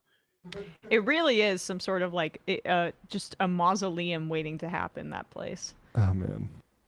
He can, once it's underwater, he can be buried in the center of it, and then in like 2,000 years, people will talk about it as if it's Atlantis. Anyway, Legend of Sean. Hey, Brandon, you can check out a podcast called Double Toasted. Fantastic entertainment media internet show. P.S. The host of the show said he would email Sam months ago, and I hope he did. But that was when Bob's Burgers movie was new. says Legend of Sean. I don't know what that's in reference to, but Well, I mean, if Sam didn't get to the email, it's probably not because of Bob's Burger, and more just we get a mountain of email, and it takes a really concerted effort to Sift get through, after it. yeah. Chris from Nashville. Trump's gaudy taste is when someone online called Ivanka the limited edition Marie Antoinette Barbie. So spot on, in my humble opinion. It's pretty good. Bright Shart. Stupid. Mar-a-Lago is now estimated to be worth between $2 and $200 million, depending on whether you're referring to the net worth for tax or bank collateral purposes. He also definitely ruined the plumbing by flushing paper and gerbil fur. You're gonna need to get that looked after. I don't know what happened, but sometime in the last couple of years, the toilets just stopped flushing. It became an incinerator all of a sudden. I think it was Joe Biden. Did something to the plumbing or something. I wonder if he's gonna bury Melania at Mar-a-Lago or next to his other wife in the New Jersey one. No, or if he's gonna be buried at Mar-a-Lago in a sand trap. Yeah, just at a bunker in Bedminster. Just throw Melania's body in an open grave, wet mud, done. Okay, let's move on. Thank you. I'm joking. Baron, a few words. Anyway. But then Baron will be like 80 feet tall, so he'll then his teardrops will be It's the like, size so I'm of getting- like yeah. school buses. Sorry, Dad, I'm going first in the NBA in the 2028 NBA draft. I don't have time to grave dig. Smoke ass blowing, Trump voice. A lot of people are saying this very nefarious people that I'm not entitled to be president. That's wrong. They forgot I was already president, and that is because of that I have 4 more years to go. Very forgetful people, but I'm here to remind you, Majority Report losers, that you're fake news. Yeah. I love to be like, in a gilt chair in a sort of ballroom that honestly would have made Henry VIII blush, and talking about how the elites are out to get me. Yeah. I like to believe the online theory that it's the Republicans who organized this FBI raid in order to weaken him before the 2024 primaries. That makes a lot more sense than whatever. Then I guess the White House Archival Society finally pulling pulling the plug on the whole keeping the archives that he wasn't allowed thing. Yeah, you think Sleepy Joe Biden could have done this? It was DeSantis. Oh, of course. I mean, Chris Wray is a Republican. And a former donor. I mean, he's like an op. Like, that's the thing. Do you have a Crowder clip available? The one you sent, Matt? Yeah. So Crowder's still on his thing about how we need to defund the FBI, which we encouraged. We encouraged Republicans to make that a we're bipartisan. Litmus test, exactly. Crowder said this is the issue. We need to have it on both sides, and look, we agree, Steve. And so he had Carrie Lake on, and he asked her. For people who don't know, she just won the Republican nomination for Secretary of State in Arizona. Governor. I'm sorry. I'm mixing these up. Governor in Arizona. I would have said that if I had known that exact thing. I wasn't sure which one it was, but governor, Right. yeah. So Carrie Lake and Crowder asked the question, and he asked it a couple times, but it's interesting because he attacks in the IRS in a way that I think makes it a little bit easier for Carrie Lake to answer. But here is Steve. Miss Carrie Lake, how are you? I'm doing great. I don't know if I'm excited or nervous. My kids are really excited about me being on this. They're teenagers and they listen to you every day. Yikes. They've never been more proud of me than being on your show. Oh, my Lord. That's not a good way to start. Sounds to me like you're asleep at the switch, Ma. If they're watching Agreed. Hopefully they're not watching Dave. No, I very much appreciate you coming on. And I actually wanted to talk about sort of the male-female dynamics a little bit. But first, look, I promised my audience I would do this. Where do you line up on disbanding the FBI and gutting the IRS? Oh, man. I mean, why don't we take those armed IRS agents and put them on the border? There you go. Maybe they can protect our border. It's just Can you pause it for a typical. sec? This has nothing to do with being governor. Like, she has no power to disband the IRS or the FBI, and She'd be a state official. Like she has no federal responsibility whatsoever. Yeah, I mean Crowder knows that his audience has no awareness of that. Well, they're all dynamic. like teenage boys who are the kids of like Carrie Lake's Republican Carrie Lake's racists. I don't like that our American teenagers are getting their racism from Canadians now. It just doesn't seem right. We need to We don't ban make this. anything here anymore. I know. We don't even make our racism or our racist. We import them from Australia and the UK and wherever Canada is. The globalists win again. Democrat craziness. Here we are struggling. We've Again, got sorry, inflation. go back. We can't afford. This is about 5 seconds. When she says Democrat craziness, she can be talking about the FBI because there's never been a head of the FBI who was a Democrat. We've just allowed the Republicans to just have that entire agency. So that's the confusing thing here. And how she and to be fair, she also mentions that federal point that you guys just mentioned. And Crowder asked her again. So okay, and also I just have to point out: is she on the set of some sort of like Maybelline makeup commercial? Yeah, she's about to like splash water on her face and talk about how great this foundation is. If I'm being honest, though, with the blurred background, I feel like she might be one of those kind of weirdos who has like 500 family photos on the wall. That has to be fake. That has to be like a green screen. There's no way she just has like a bunch of like a grid pattern photos in the west. Like, so there's nothing even in those photos really. It's just like Rosie the Riveter one in the background, and then like the one to the right Oh, yeah, you're right, Brandon. I can't believe you got that's not a family photo. That's definitely Rosie the Riveter. It's like when Biden first went into hiding during COVID, and like everyone was like trying to say he wasn't in front of a green screen, but everything was like way huger than it should be. And I was like, okay, but you wouldn't see a mouse now. It just looks like they're on two different shows. I mean, I guess they're not on like a show technically, but I've never seen two people side by side talking to each other who look as though they're just in two different universes. Even though I'm clearly in my, my living room and you're in a studio, they look like they're like she's getting ready to go into View or something, and he's just like, I don't know, Steven Crowder. Well, he's always holstered up, so we can count on that. There you go. Maybe they can protect our border. It's just, it's typical Democrat craziness. Here we are struggling. We've got inflation. We can't afford gas and groceries. And the answer is, let's audit people. Let's raise their taxes. Let's audit them and send armed agents to their house. Right. It's insanity. And I would be for that, absolutely. Of course, I'm running for a state position, not a federal position. But this is why it's really important for your audience to pressure and ask their federal delegations, so their congressmen and women and senators, what they plan to do about this overreach of our government. The government is absolutely corrupt in every way.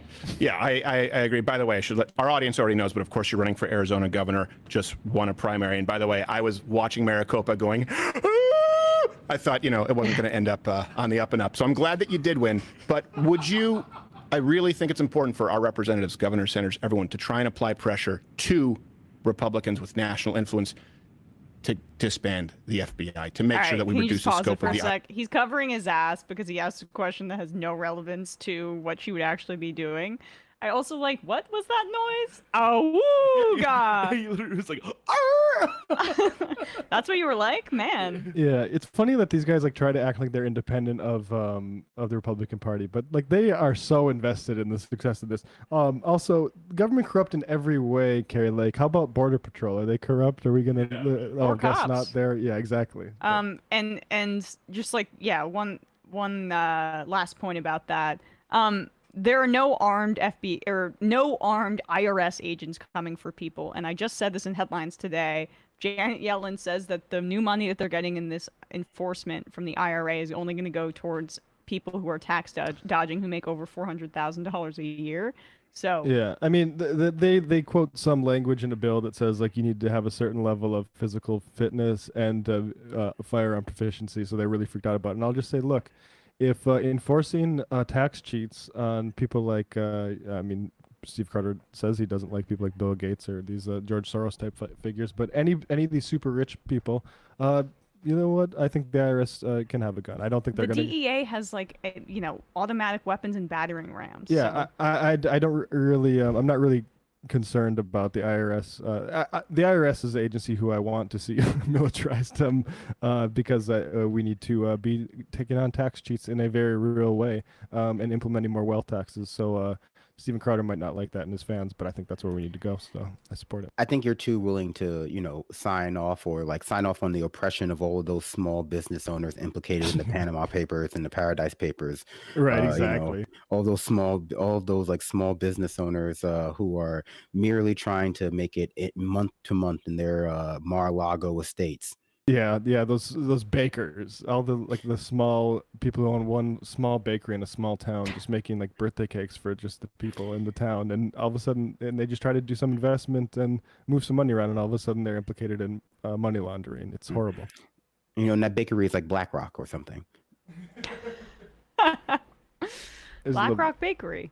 A little bit more crowded here. IRS. It's a litmus test for me now. Sorry, we're gonna go back because he keeps putting the IRS in, and like it's easier to say the IRS thing than the FBI thing is. Mm-hmm. But would you? I really think it's important for our representatives, governors, senators, everyone to try and apply pressure to Republicans with national influence to disband the FBI, to make sure that we reduce the scope of the IRS. It's a litmus test for me now. 100%, I agree. You know, and we're going to push back with our states' rights. You know, we're sovereign states. We are not serfs of the federal government. We created the federal government, and now they're like this big monster that's taken over our lives. And we're going to push back here. We're going to push on the 10th Amendment. And we are going to start taking on these issues from a state's point of view and a state's perspective, instead of letting these agencies with people who haven't been elected by the people dictate what we should be doing in our lives. We watched as the CDC tried to destroy our lives. We watched all of these agencies with their incredible overreach in our lives the last few years. It's been very, very obvious what's happening. And that's one of the reasons I think I'm doing so well. People want someone who's going to push back against this, I believe, illegitimate federal government right now with Joe Biden in charge. Now, can you clarify, just to make sure that our audience understands, what do you mean when you say illegitimate federal government by Joe Biden? Well, I don't believe Joe Biden won the election, and we had problems with. Wow. All right. He just smiles like I smile when she says. I hope she keeps this up, this kind of tack in the general, because like she just won her primary, and a lot of people would ease up on the Biden didn't win, especially because Arizona voted for him. But hey, you know, I mean, when in Rome, she's on the Crowder show, so she's probably not doing this on the stump. But yeah, no, I have a lot of respect for the state of Arizona. I have I hope they vote against Kay Lake. Been there, been to Phoenix, very beautiful place. The idea that Arizona created the federal government is a little bit of a chronological puzzle. I think the if you go backwards, yeah, I think the federal government is pretty essential to the creation of states. Like, I mean, if any state created the federal government, it was probably Virginia, the leading one. But it's Hawaii if you start from the present and go backwards in history. Right, exactly. So, I mean, I don't really think, I think the federal government actually does have, is more important than state governments. And people like Kari Lake, yeah, I mean, it's a great place to go immediately after that. Is like, I think the president is illegitimate. Like, keep talking like that. It might be a silly question. I thought Steven Crowder was Canadian. I didn't realize he paid American taxes. So it seems like, I know like everyone who is, you know, making their brand being racist from abroad, you know, and honestly, it's a great gig if you can get it in American politics, so you can like be all like hopped up on our terrible system, but not have to deal with, you know, the consequences of it as much.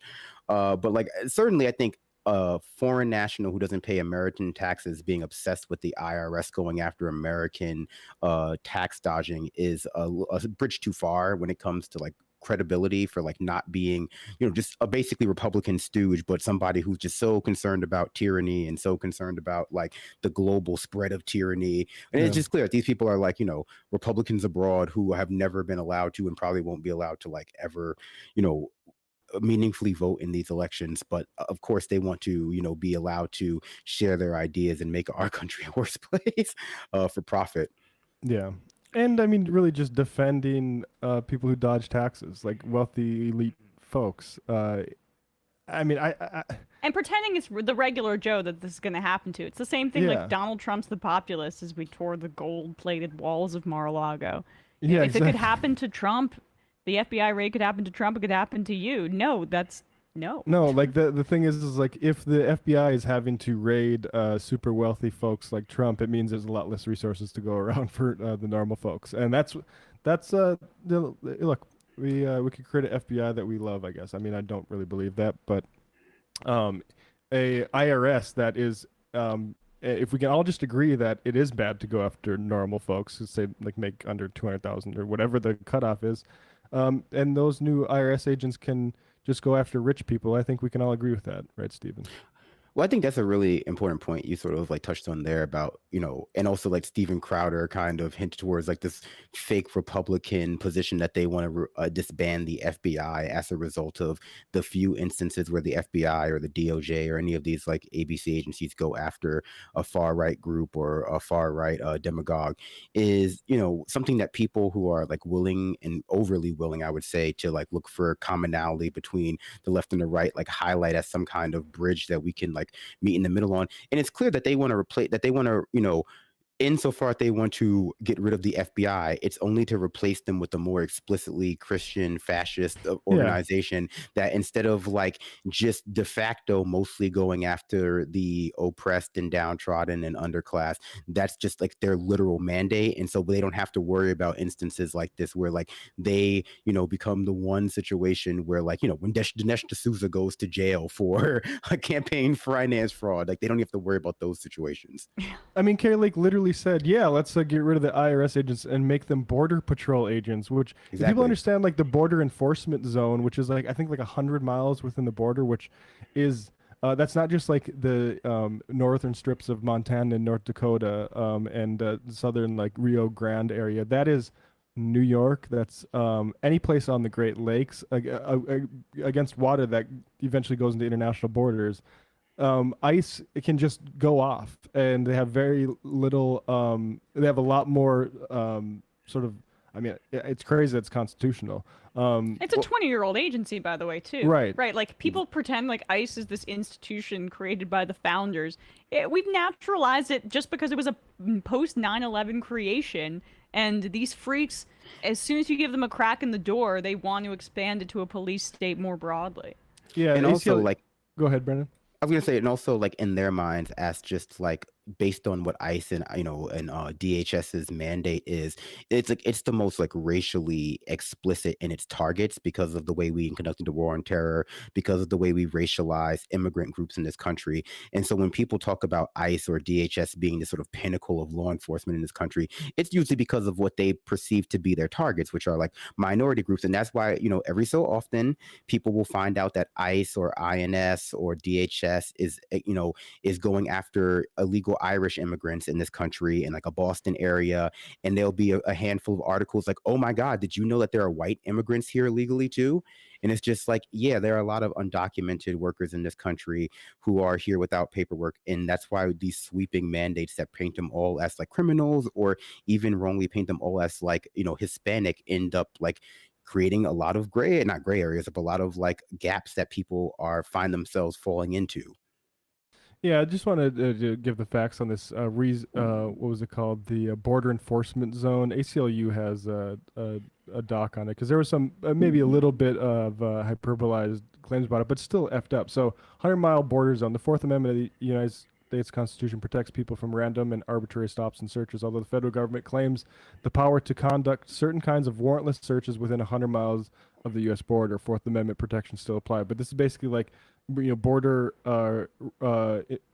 U.S. Customs and Border Protection folks who need to have basically a suspicion based on, facts in their mind to detain you, and then you lose a lot of rights. So the idea that, okay, let's get rid of the FBI and then massively expand this other sort of like lawless agency that is absolutely oppressing people. It's because they like the oppression that happens against their political enemies, and it's only now that years after all the stuff we know about Fred Hampton and all this stuff, they're getting around to like, oh, maybe the FBI is planting evidence and is doing political hit jobs. It's like Dave from Jamaica. Brandon, is Trump Godfrey the Golden? Oh, no, he is like the leechmonger. So like, like if you like I had the Oogie Boogie Man from A Nightmare Before Christmas, but like got rid of the sack that encompasses the bugs. That's like what Trump is. He's just like the bugs in the shape of a person. Josh from Connecticut. Emma, how are we feeling about Trouba being named captain? This is a New York Rangers question. I find the outrage over it to be the dumbest thing I've seen in a long time. The players vote on who they want the captain to be. It is a decision within their locker room. Trouba is a rare hockey player that has good politics and seems to be a fundamentally decent person on and off the ice. He's one of the leaders of the team, and I don't think Chris Kreider wanted it, guys. So they gave it to Trouba. The players want. I mean, I'm talking to Rangers fans here, but I feel fine about it.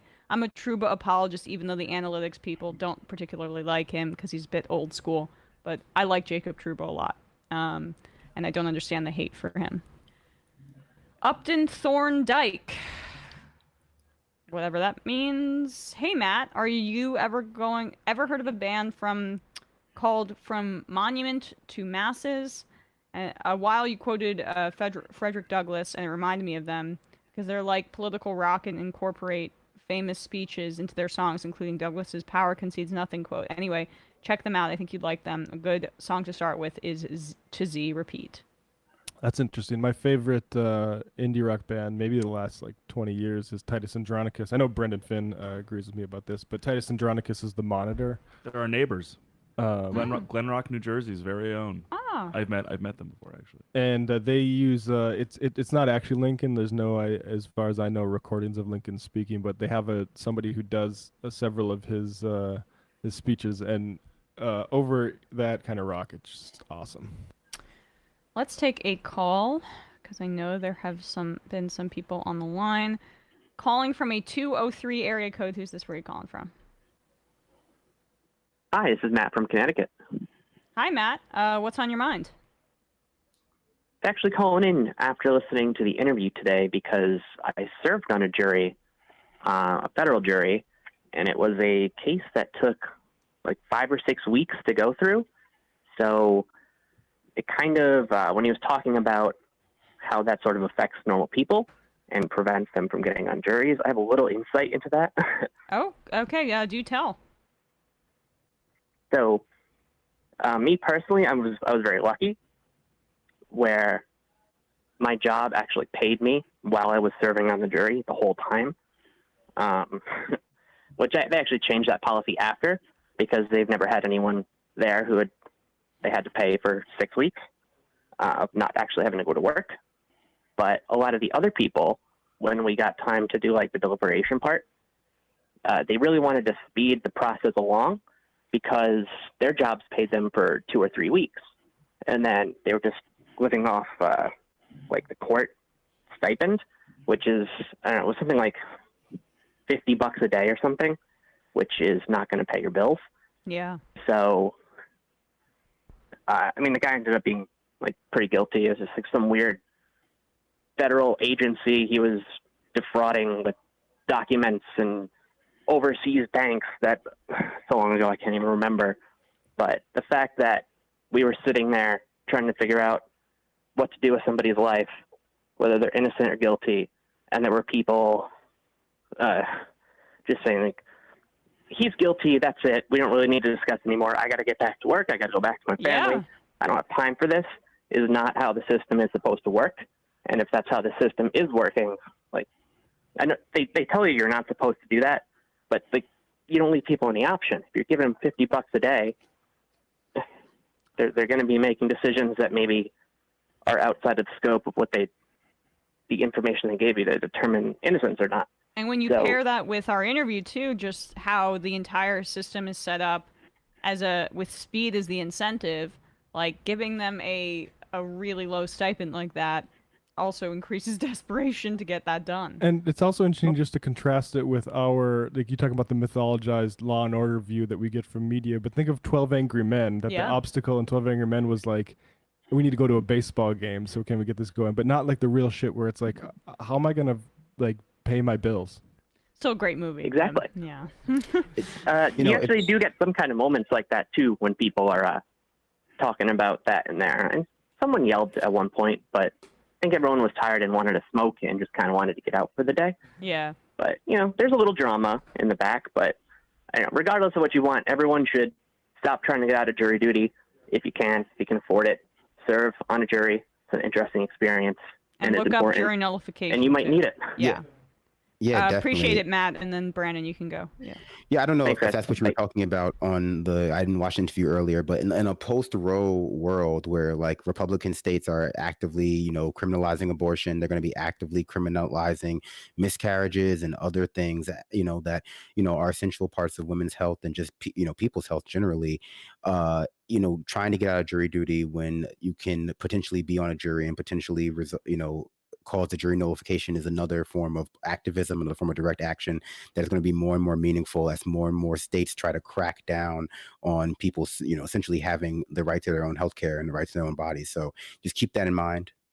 Yeah, it's a good point. Like, because I had this story yesterday about Facebook essentially sending over. Here, let me actually read this here. I just found this document. All right, so. This came out of Vice News. This is a story from yesterday or the day before, where Vice motherboard basically obtained court documents showing that Facebook had given cops a teenager's messages about their abortion as a way to prosecute her in Nebraska.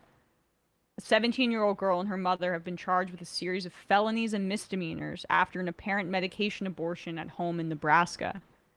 The state's case relies on evidence from the teenager's private Facebook messages, obtained directly from Facebook by court order, which show the mother and daughter allegedly bought medications to induce abortion online and then disposed of the body of the fetus. While the court documents obtained by Motherboard allege that the abortion took place before the Supreme Court overturned Roe v. Wade in June, they show in shocking detail how abortion could and will be prosecuted in the United States, and how tech companies will be enlisted by law enforcement to help prosecute their cases. According to court records, Celeste Burgess, 17, and her mother, Jessica, bought medication called Pregnant, designed to end pregnancy. Pregnant is the kind of mifepristone, sorry for if I mess that up, and misoprostol, which is often used to safely end pregnancy in the first trimester. In this case, Burgess was 28 weeks pregnant, which is later in pregnancy than mifepristone and misoprostol are recommended for use. It's also later than Nebraska's 20-week post-fertilization abortion ban, which makes allowances only if the pregnant person is at risk of death or serious risk of substantial and irreversible physical impairment of a major bodily function. Nebraska has yet to change their abortion laws past this 20-week ban, but there is speculation that could happen more, especially after the elections in November.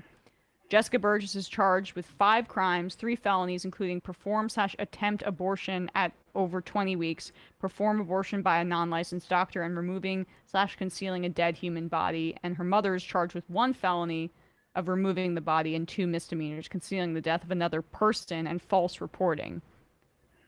The daughter is being tried as an adult, I should say. So I'm sorry, Celeste is the daughter. She's the one being charged with 1 felony and 2 misdemeanors, and she is being tried as an adult.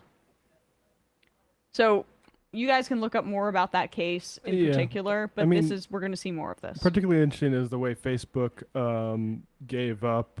The thing people need to know about surveillance is like we often imagine it as some guard in a room looking at a bunch of monitors live and like trying to look after you, but it's actually much scarier than that, which is just giant databases full of data that can be accessed at any time in the future that they become needed to. And Facebook is absolutely going to play ball. They could make people are saying like they have sort of agreements with law enforcement to turn over sort of things about crimes, and Facebook could make the decision that we are going to fight that on this particular issue, and they are not going to because the leadership of Facebook is a bunch of reactionaries. Look at Joe Kaplan, Kavanaugh friend, and the workers don't have the power to do anything more than maybe leak things that like this where they find them problematic. But like the actual truth is, you're not safe talking about things like abortion medication on Facebook or probably other social media platforms. Facebook DMs obtained by law enforcement were then used as the main basis for a second search warrant in which 13 laptops and smartphones were seized from their home, with data of images and web search histories as a way to prosecute this serious crime. Yeah, but if this can happen to an everyday Joe, it might happen to you. This is the sort of 1984 dystopia, extreme law enforcement, like Gestapo sort of stuff that the right wing is freaking out about Trump getting, his house seized. This is the actual stuff that's happening. Well, yeah, but this is the stuff like other cases that they, that are prevalent, but, cases of even younger women or younger girls getting pregnant or incest and rape.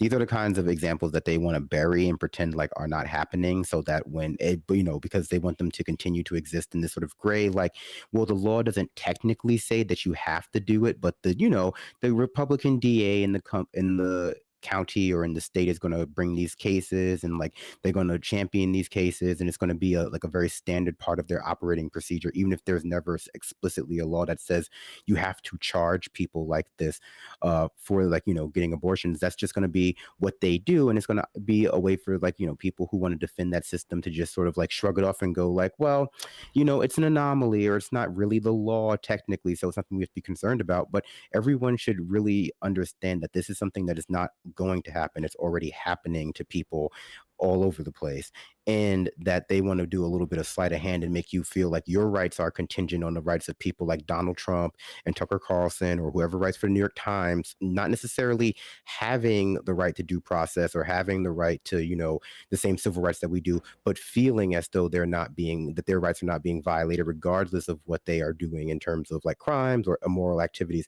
And it's something we can't agree to. Like this is just like trickle down social justice, and it's just as wrong as trickle down down economic justice, in the sense that like our rights are not dependent on the rights of Trump or any other like rich person being respected. That's just like a classic game of the far right and other centrists. Yeah. Trickle down civil rights, or what'd you say? That was pretty good. It is, and people have criticized it for a long time. I mean, that's one of like the central critiques of like second wave feminism, that it presents the success and mobility of the, let's say the highest echelon of women in a very broad sense of the word as like lean in feminism. A rising, or like rising tide lifts all ships. But that's not true if certain ships have like a hole in the bottom, and that's what we see as part of our criminal justice system, that there exists a few ships that are incapable of rising because we've purposely like scuttled them. Let's do this Greg Kelly clip too while we're on this. I found this amusing. The level of ass kissing with Trump is, Rudy Giuliani was seemingly breaking records when we played that earlier in the program, but Greg Kelly takes the cake here, talking about Donald Trump's golf habits. That no, he wasn't doing that for leisure. He was doing it for work. I know people say, well, what about Trump? Didn't he go, didn't he golf? Didn't he go to Mar-a-Lago? You ever see him down there, by the way? First of all, he's always working. That's Shinzo Abe, the late Shinzo Abe with him. And when he golfs, he's not relaxing. Two normal guys. He did build golf courses for a living. The guy is always working. Trump built them? He makes it like he built it by hand. They have this montage. Now, where else are you putting keys here, Martin? I don't like the bottle. I don't like the size. I don't like the label. What? Other than that, it's okay. Get smart. Use your brain, okay? You know what? Who cares? Get it done and don't spend a lot. How about this? Wow. Okay. Normal people don't golf that way, and we're happy he's not normal, all right? This is not a guy. You don't become a billionaire by taking weekends off and going on vacation, all right? In his case, that's he's true. a total freak. But that's a good thing, right? He's what's called a genetic freak in the lifting community. He's a genetic freak. He just has he's that ripped from golfing. He's the LeBron of golf work. He can just do it all at the same time. That was a montage from the Golf Channel in 2013.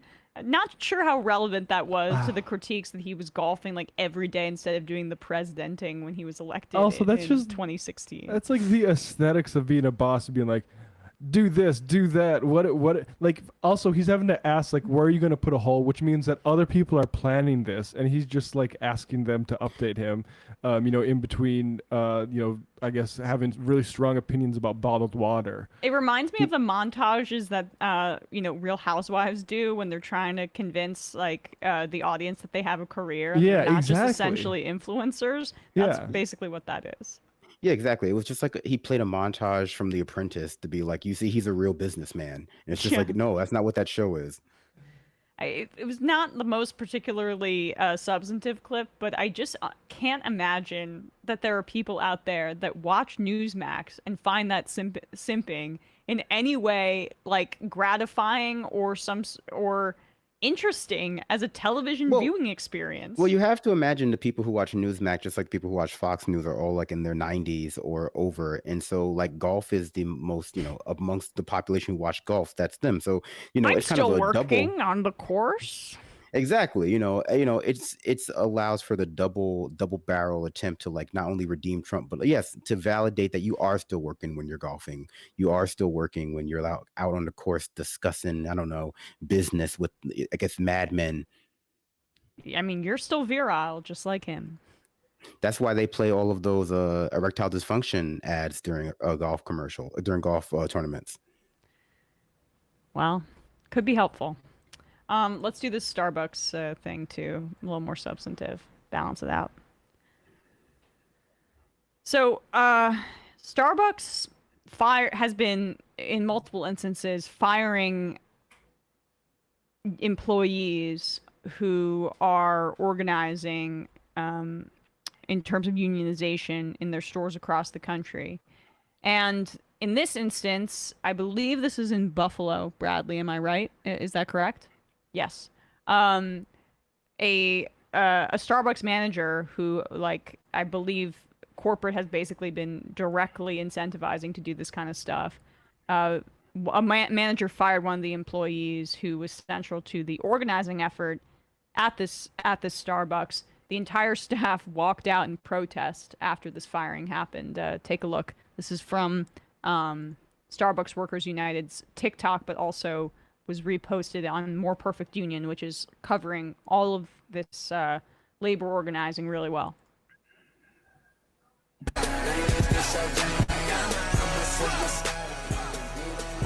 Sorry, yeah, there's You have to turn it all the way down just because you don't want copyright. No copyright. Yeah. You want Waka Flocka Flame to slap you with a DMCA.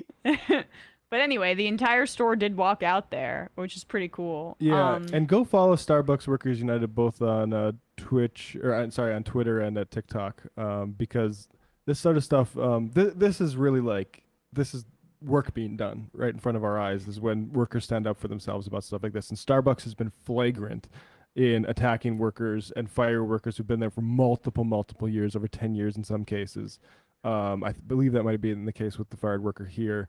And it's atrocious. And their main issue now is how they sort of spin this to the folks who are allowed into their town halls, where Howard Schultz tells them about NFTs and stuff like that.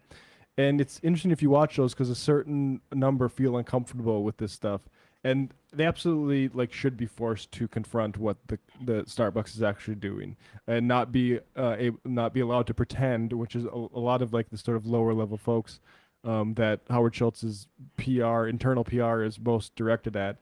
Need to be seen that this is Howard Schultz is a modern day sort of Gilded Age type tycoon. And also Hillary Clinton's potential pick for labor secretary I mean, if she was to win. Atrocious. So, I mean, that says all you need to know. A silver lining that she lost, which is not many of them, but good that he was never allowed to be that. Well, it's also, people forget that he ran the world's best political grassroots group, Blacks for Howard Schultz, which I think was one of my favorite coalitions formed by any person running for the Democratic primary. But I will say, this makes me glad that Dark Brandon has given the mandate to those new IRS agents to execute franchise owners who don't allow their staff to unionize or provide health care. It's stuff we can't have this anymore. It's a shame, but gone too far. It's like that old saying goes, dead or alive, your malarkey ends here. Exactly. It's like, you know, that the summer execution of that like protester in the Pacific Northwest was in Portland, whatever. Like the U.S. Marshals just like rolled up on him and assassinated him. It's like, hey, if you union bust as a corporation, that's what our new IRS agents are doing. I will say something that federal agents entering his home and executing him, something that our sitting president, Donald J. Trump, championed at the time. You know. And maybe we need a solution to it that risks the imagination of a new kind of possibility. Brandon, are you aware of that sound drop? I don't know, but it sounds like it comes from a TED Talk. So where does it come was from? about Howard Schultz's presidential campaign. Oh yeah. So like that's what it sounded like. It sounded like one of those books that like CEOs have a fake person like ghostwrite for them, and it's always like 10 rules for corporate CEOs looking to upscale their business in the world of like platformonomics. And then like every chapter is just like the most like annoying bullshit thing you've ever read, where it's like, and they're all like organized into like lists of things like YouTube videos. So it's just like chapter 1, 5 ways to be the world's most demanding boss. Chapter 2, 5 ways to gaslight your employees into like thinking that the words that are coming out of your mouth are real things and not just jargon. So I love those kinds of books. So I'm familiar with the type. It's those are the kinds of books recommended as one of your 8-book-a-day regimens in the manosphere. That's how people who read like 1 book a day, like Ty Lopez, can do it, because those books are written like the Harry Potter books, where they have like 200 pages, but the font is so large and the spacing is so wide that you can like breeze through it and like go sitting.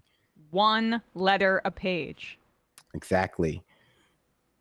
Josh from Tucson, Carrie Lake is a terrible clone of Trump. She is terrible. Autumn leaves. Day 6 of me trying to get my IM read on the show. Day 6 of Bradley suppressing them. When will this end? Anyway, a guest. I'm the one who controls the IMs. Autumn leaves, so I guess it's me that's shadow banning you. When will this end? Anyway, a guest suggestion for you guys. Dr. Fatima Abdurrahman, a quantum physicist who is currently exposing the overly Western skew in the science community and how it affects outcomes. Left is best, left is poggers. Can we write that down, pretty please? Eat the rich. Congratulate me. It's my first COVID. Oh no, I'm sorry. I went on vacation and let my guard down for the first time in 2 years, so that's on me. It's not on you. It could happen to anybody. So far, it's just the cold from hell, but my roommate is unvaccinated, so we'll see how this goes. On another note, though, I've been using nasal spray extremely liberally since Sam said it was so helpful, and it's really made a huge difference, so someone thank him for me. Eat the rich. We'll thank him for you. Please feel better, and it seems like I told my friend who got COVID that the nasal spray thing worked, and it also worked for her. So Sam might be onto something, unfortunately, to give him credit. It'd be funny if Sam came up with some sort of alternative healing method for COVID that was actually real. Yeah, and right. Then I know. Science verified, like he never shut up about it. Dark Horse Podcast will have to have him on now. Parasociopath, missing your show today. What did y'all talk about? Maybe we can grab a beer later and you can tell me about it. All right. Teacher Ryan, Hitman Mar-a-Lago suggestion. One disguise you can wear that makes you look like Eric Trump, but the disguise offers no benefits. You still have to pick the locks, and Trump is pissed when you show up. I think he should be pissed when you show up, but he shouldn't recognize that you're not his son because he doesn't really care. Yeah, right, exactly. Just another body in his way. Swack, lost my wife of 20 years last week. We are avid fans, and she would tell me that one of the greatest gifts she got was a shofar celebrating her being clean. Hopefully she is laughing her ass off listening to Michael's impersonations right now. Shofar for Aaron, my love, says Swack. Oh, I'm so sorry, man. I can't even imagine what you're going through. Matt's pulling up the soundboard now. Shofar for Aaron. Thank you so much for watching the show. Absolutely. My condolences.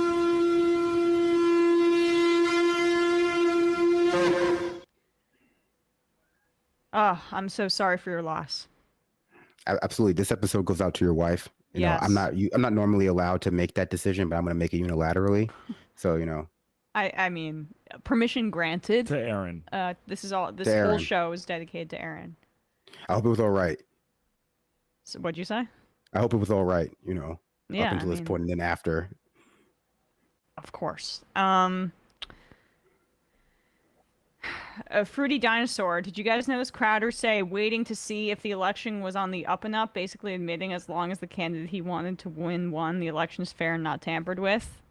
Yeah, I mean, Yeah, that's kind of their thing.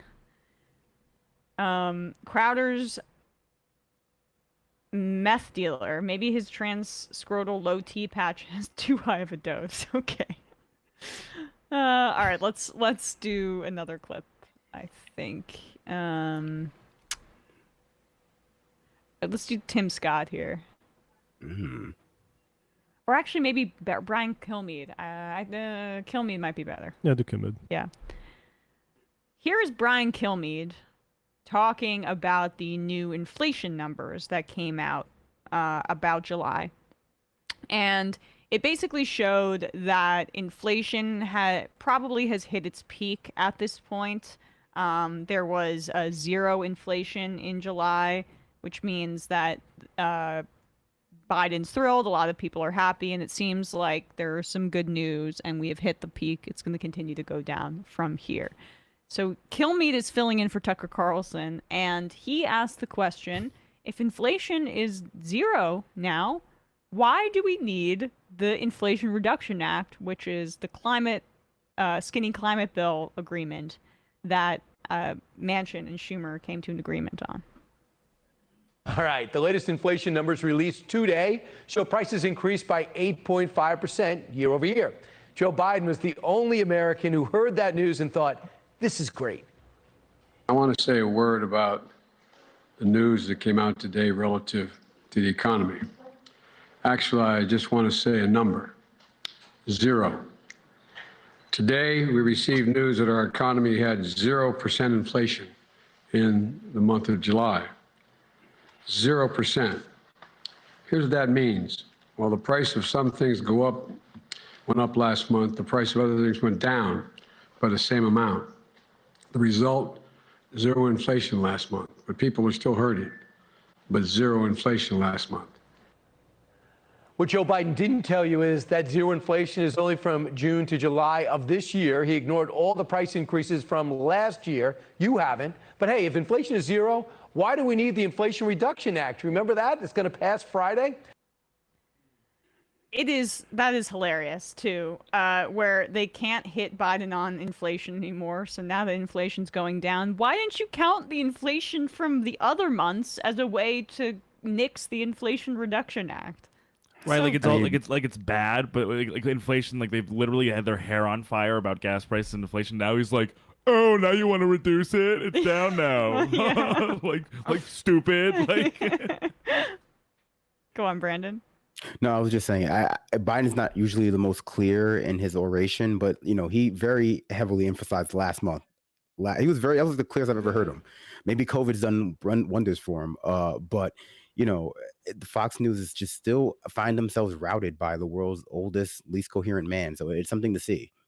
And it's a situation where, like, often you hear certain concerns expressed and they sound the same from different groups of people, but when people like Kilmeade and even sort of corporate Democrats, when they talk about upset, like the problems they have with inflation, they'll say that it's because they care about, how much milk you're able to buy at the grocery store. They don't not give a fuck about that. Yeah. The thing that they hate that inflated in value is the cost of labor and how difficult it is to hire people and keep them serving the capitalists. I could say working for them, but serving the capitalists that are profiting off of that labor. That's the thing. That's the reason why we're still the Federal Reserve is still hiking rates.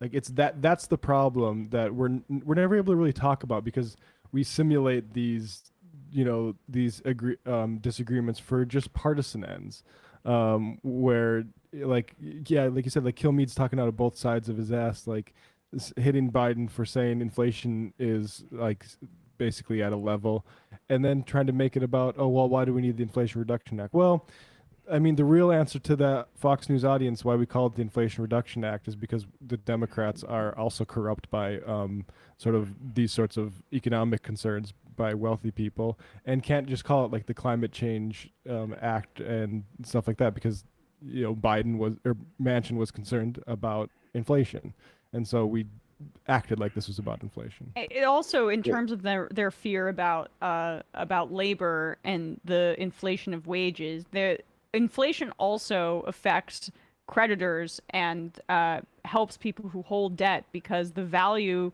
of the debt is lessened, and so banks and wealthy people are afraid of that kind of stuff because especially if you have if you're a creditor and you have like billions and billions of dollars or millions and millions of dollars owed to you, that becomes exponentially less valuable for yourself as opposed to, you know, being able to use that to your advantage. Yeah, I think, you know, regardless of whether they're talking about inflation or the, you know, or the debt crisis or whatever, generally speaking, Republicans are just using all those words broadly as like, you know, scare tactics to inflame their base regarding the same, you know, general idea in their mind, which is that money is going to start flowing from the top to the bottom. You know, that's why they're concerned about the IRS. That's why they're concerned about any sort of redistribution plan that requires us to increase taxes on the ultra wealthy. They want to maintain that sort of economic status quo. And they're able to do that usually by convincing the everyday average American that if they don't, you know, if labor is allowed to have power, if wages go up, they're going to be hit in the pocketbook by that. But they've been being hit in the pocketbook by the inflationary, you know, the inflationary tactics and the obvious record profit grabbing of the oil companies and the various manufacturers that is in the country for the past few months. And it has not been because of, you know, the rising wages. And it certainly hasn't been because of like the bare bones stimulus checks that we all got like 2 years ago. Yeah, I can't believe they're still using that one. This goes all the way back to like when Papa John was complaining about like him having to provide like health insurance to his employees under Obamacare and having to add like 14 cents to every pizza order. And, you know, that's what they want to condition you to think is happening with our economy now, that like Joe Biden comes into office, teachers are uppity, Starbucks baristas are uppity, and that's why your gas price is at like $10 a gallon. Now gas prices are down. It's just like, no. All right, let's do number 5 here. Real America's Voice is doing its best to fill the void left by OAN, which might still be working its, you know, with a skeleton crew, but it's been banned from like most cable channels. Yeah, so its last contract, which was either with Verizon or DirecTV, I don't remember which platform, has dried up. So they are basically on like a selection of like really regional cable packages and nothing else. Gotcha. So Christina Bobb, the main anchor or one of the main correspondents on OAN, which I think she now saw she's Trump's lawyer. Yeah, she saw the tide was turning, so she was like, "Listen, I gotta get a new job." Hey, you hiring? And it's a doozy, that job. But Real America's Voice is trying to, you know, there's a race to be this third channel after Fox and Newsmax, and they have to do that by out crazying the craziest, and their commentary on the FBI raid of Mar-a-Lago is one of their steps in trying to achieve that here. Here they are on Real America's Voice, David Brody and Anna Lopez, talking about how the raid at Mar-a-Lago was really a way to distract and prevent Donald Trump from exposing the satanic cults in the federal government. So here you go, QAnon. You have a home on Real America's Voice. Dumb woman. Of course there are satanic cults that are running this. Of course there's child abuse. Of course there's pedophiles everywhere in the government. And guess what? The mainstream media is protecting them too, and that's why she feels the need to ask him these questions. Well, guess what? Trump wouldn't, he would not basically say that that wasn't true because he knows it's true. And he knows that, and he even said it himself, he was basically supporting QAnon by saying, hey, I hear they're against pedophiles, so am I. Because he knows, and that was another hint he was dropping to us. A lot of people are saying, yeah, we knew that those parts, but guess what? This is all part of the puzzle that I'm trying to put together here, which is that the deep state, you know, ultimately this past raid of Mar-a-Lago, it's a threat. It's a threat because they don't want him to expose the pedophiles that he knows about. And that's what impeachment was about. That's what the Russia hoax was about. That's what that's what January 6th was about. That's why they planted all those people from the FBI there. Because they wanted to make Trump look like he's some domestic terrorist, like he's some insurrectionist. It was a threat. It was a threat from the deep state. They're coming after him, And it's because they don't want him to expose the pedophiles. And you know what? He hasn't really yet. He hasn't. No. He's Yeah, dropped isn't that hints, concerning? but he hasn't fully exposed them give yet. it to What will the be pedophiles, I interesting guess. is He to hasn't see if in exposed them yet. 2024. Hold on. Sorry, what, Brandon? I said, I guess, the pedophiles won, Donald Trump 0 so far. No, he's being strategic. Don't you understand? The thing about that's why he was embedded with Jeffrey Epstein for all of those years, is because he was undercover. Like, the FBI agents want to say they're investigative agents? Please, Donald Trump's been doing this for decades. You want to talk about deep cover, satanic secret society, sex party locations? We just looked at Mar-a-Lago. Like, what do you think happens there after dark? I don't know. Some version of that. Go on, Brandon. Sorry about that. Oh no, I was gonna say I think that it would help, her put the pieces together, the puzzle pieces that she was describing. If she had like some sort of big cork board where she could like tie strings to, push pins that she puts in the cork board, perhaps like connecting different ideas and people. So maybe like pedophiles in one group, and then Donald Trump in the middle, and then like just a point of notes for like how to keep those For ideas production. Yeah. organized. Well, No, what's his face? we need a Blaze visual guy. aid. Glenn Beck. Oh yeah, no, definitely. Glenn Beck. Glenn Beck used to do that all the time. He was the master of the whiteboard. Yeah, and I just want to point out, like, you see how their minds work too when she says how he sent us a message when he said, I'm going after pedophiles in the government, which, by the way, he did. He was trying to say secretly, hey, QAnon people, I got you. And Sam's made this point before, like, right-wing talk radio has taught conservatives to look for secret messages in what their politicians say. And I'd also say, specifically white supremacist writings and far-right online forums have done this as well, where they're always trying to make connections to see this greater conspiracy. And, like, right-wing media does this on purpose. Tucker Carlson will say very specific phrases meant to appeal to white supremacist forums because he knows, like, it pays dividends when you give them a dog whistle or something to that effect, because then they can, know, well, we got this guy on our side, but he can't say it publicly because it's not PC, but we know he's got our back. And Trump is an expert at doing that. Like, he will say the secret code to activate his base, and that's what he meant with that pedophile comment. And that was like 4 years ago when he said that, I think. And they're still on it because QAnon doesn't stop. The storm's still coming, I guess. Yeah, you gotta need that validation. How else are you gonna get otherwise?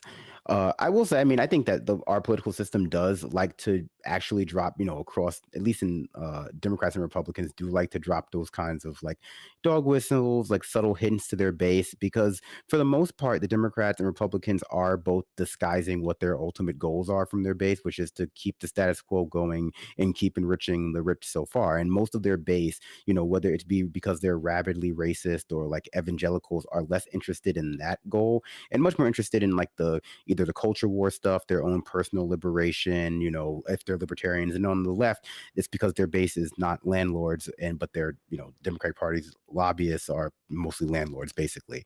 And so I think that really we've allowed for our system of politics to be taken over by these sorts of like cutesy types of things, like putting BLM in the background of like a Elizabeth Warren speech at a convention, because we demand so little from our politicians. That's not to say that politicians should open-heartedly embrace conspiracies. It's that I think as a society, people need to be more open or more aggressive in demanding that the people, I hate to say it, act more like Bernie and like explicitly state what they're in favor of, because too many people are allowed to play these word games where like they're not ever be able to be held to anything, because, well, technically they didn't say that, technically Joe Biden didn't say that, technically Trump never said that, and we're all forced to just like play this like childish game of, well, Trump is not touching me technically, so I guess I can't ever do anything about it. Yeah, exactly. I was just seeing on breaking news that a gunman tried to breach the FBI Cincinnati field office today in retaliation for the Trump thing. So my commentary on how this won't activate his base from the start of the show might be wrong. No, it absolutely might, and it's this is where this sort of talking about the election being stolen, which is a lie, like a cabal of Jewish, black ladies who are trying to take away rights of white men, and so this fits neatly into a genealogy of far right thought in this country. Even though on the surface Republicans will tell you how much they love the cops, it's like it's not that far to see a bunch of people being inflamed by right-wing talking points, moving further and further into an anti-statist and terrorist position. It happens all the time. It's just the targets might change to be more explicitly law enforcement, especially post January 6th too, where like a lot more people have seen that it might end in jail.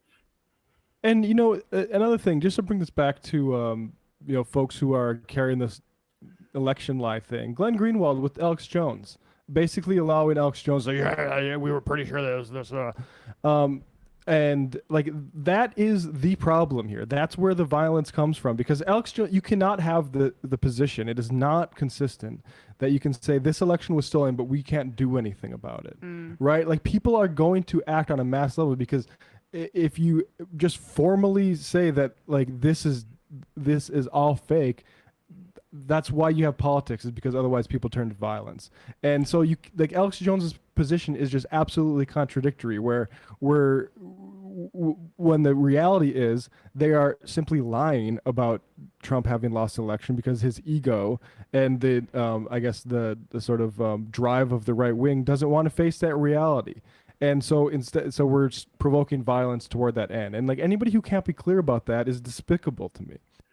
Well, I calling mean, from sorry, Brandon, I didn't mean to cut you off, but I picked up this call calling from a 973 area code. Who's this? Where are you calling from? Hey, it's Matthias. Can you guys hear me all right? Matthias, yes. I would guess that you're from New Jersey. Yes.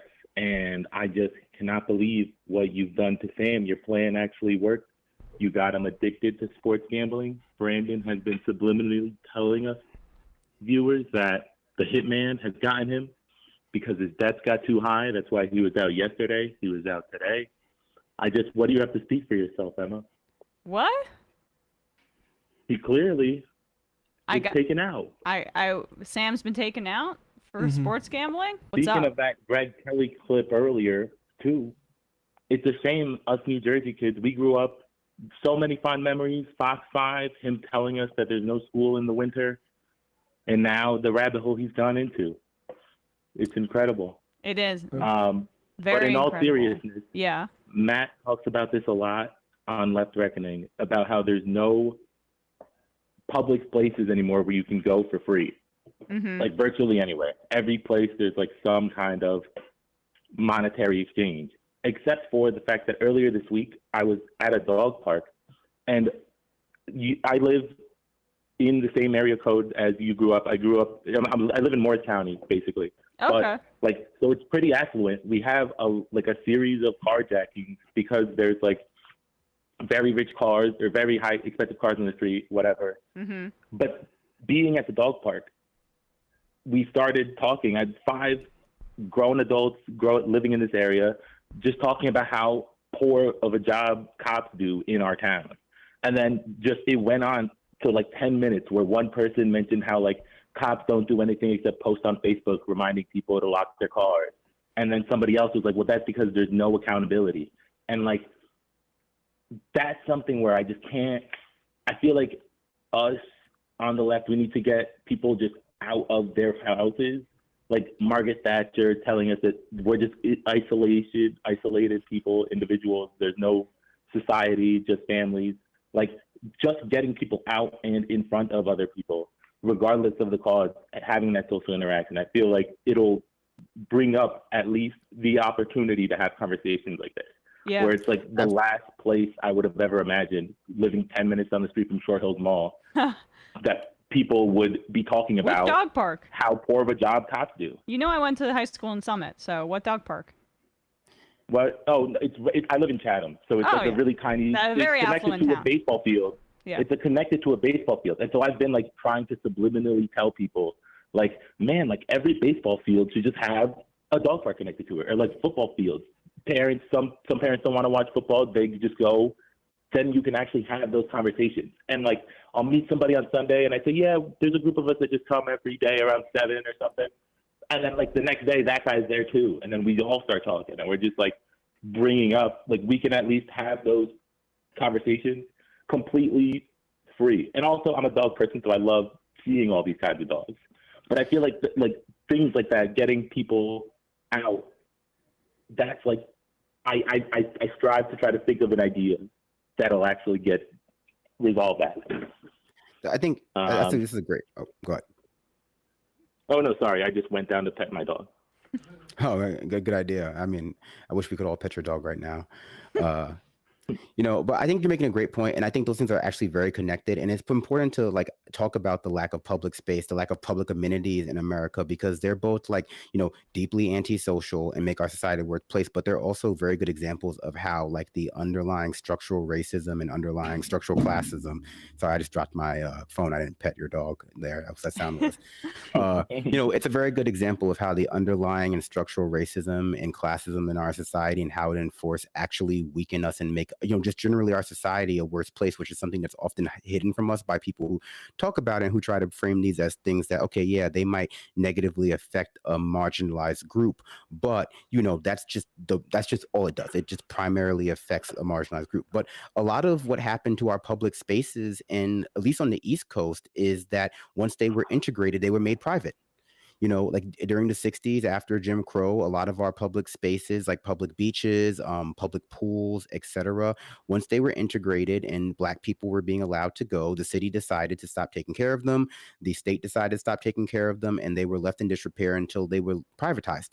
And so that's why a lot of our beaches on the East Coast are private, because the moment like Black people were allowed on them, they, people quote unquote stopped wanting to go. That's why a lot of our pools were closed, and like cities, and during heat waves like this, there's no place for people to go, or less place for people to go. It's why our parks are less clean and less, amenable, because people don't want like homeless people to stay there or, be able to like camp out there. These are ways in which our society have been made worse as an excuse to like, we've allowed the entirety of our society to be made worse, I should say, under like the excuse that it's only being done to target, either whether you agree with it or not, target Black people, target the homeless, target people of color and immigrants. And we have to be more aware that these systems are working together. It's not a coincidence that there are more police and less public pools in your city, even though it's 110 degrees. It's like we needed the former, but we got the latter because the former was being used by Black people, and now the latter are there to control Black people. And so like it's conversations like this that are important for people to understand that, even if you view yourself as not being the direct target of these policies, you are being made to suffer for a less coherent, less person-centric society. Appreciate the call, dude. We got it real quick. All right. Yep. No, just recently, there were cops on a helicopter telling kids to leave a public pool because the pool was closed because they couldn't afford a lifeguard. And so just think about how much money it costs to get a helicopter filled with people. You could hire a lifeguard. But yes, I'll leave and give people the next.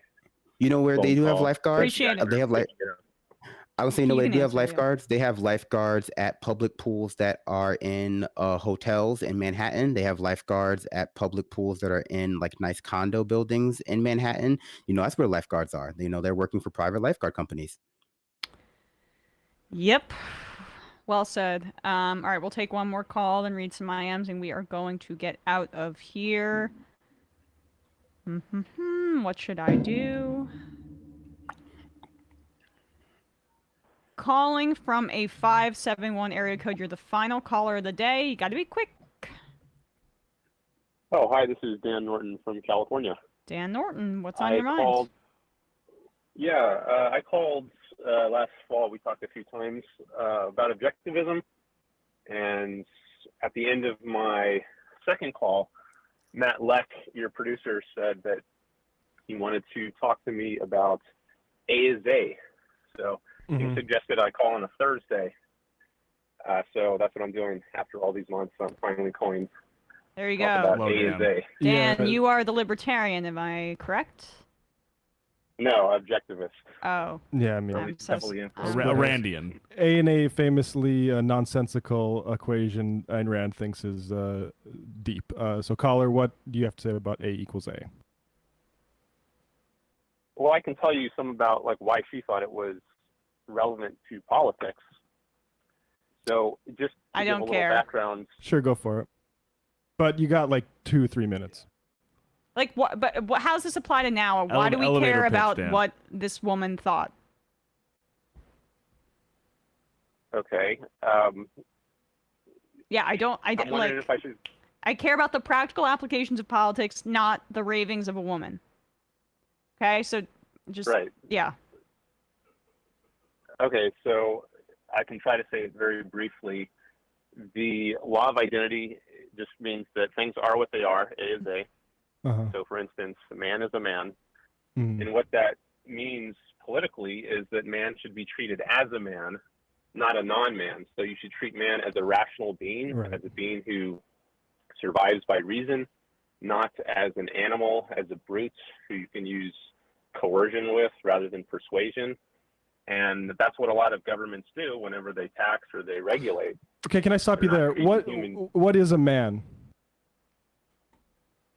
Well, to take Aristotle's standard definition, it would be a rational animal. Is a woman an irrational animal?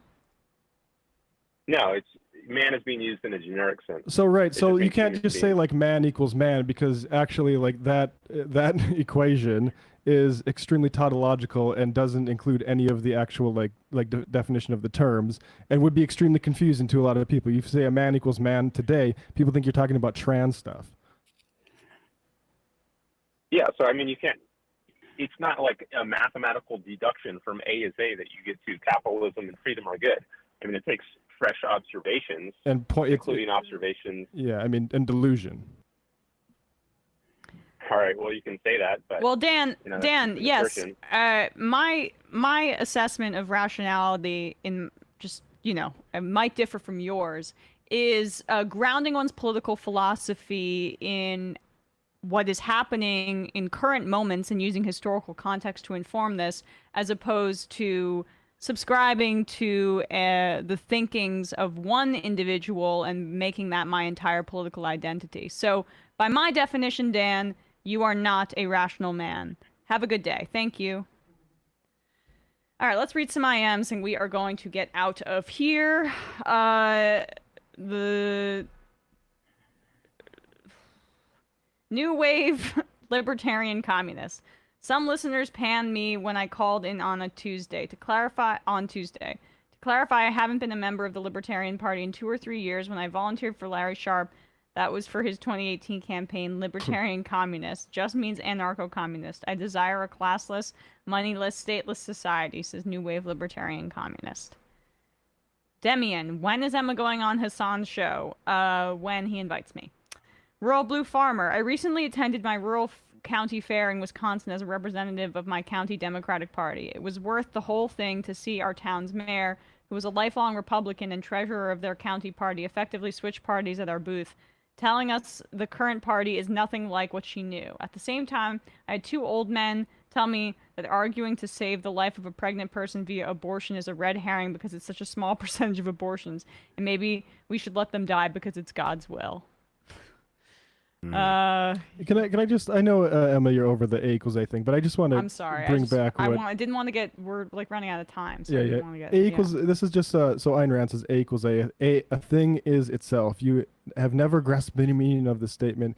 First of all, this is a cult, right? So our objectivist friend there, he's like, he has like the truisms from the cult leader, and he thinks like, well, actually you can say they're nonsensical, but whatever you choose to consider, be it an object, an attribute, or action, the law of identity remains the same. A leaf cannot be a stone at the same time. It cannot be all red and green and all green at the same time. It cannot be freezer. This is all just nonsense. Ludwig Wittgenstein, another philosopher, an actual philosopher, I shouldn't say another philosopher, has a contrary proposition that he said before. I think Ayn Rand was making shit up.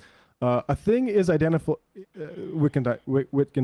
Wittgenstein says a thing is identical with itself, and he says of that there is no finer example of a useless proposition because it is just tautology. You have a whole bunch of people who think, "Oh, I'm not a libertarian. I'm an objectivist," and I believe that this tautology is meaningful, and they're just amped up on idiocy. But I would like to hear you actually try to defend that a little bit more someday in the future. Maybe Dan, call in, and we'll do it again when it's not towards the end of the show. I'm sorry if I was rude to you, but it. Oh no, I mean that's a proper response, but we should just give more time to be rude to him. Yes. I would only say, I just, as humans, we assign meaning to things, and usually we assign meanings to things as a way to categorize them and to make life as humans easier. I don't think most humans spend a lot of time, and as human societies have spent a lot of time on like the individualness of each individual thing. Like, what makes a rock is an important question in geology. But what makes, specific, like what makes Jeff, like what makes Jeff as a, an individual is like more of a question for individual psychology. And so I think a lot of people who are interested in these kinds of questions are much more interested in like their own individual psychology and experience. And they, they fail to realize that experience is not objective so much as it is subjective, but it's their subjective experience. Yeah. And so like the things that they're focused on are not necessarily things that everyone has been focused on.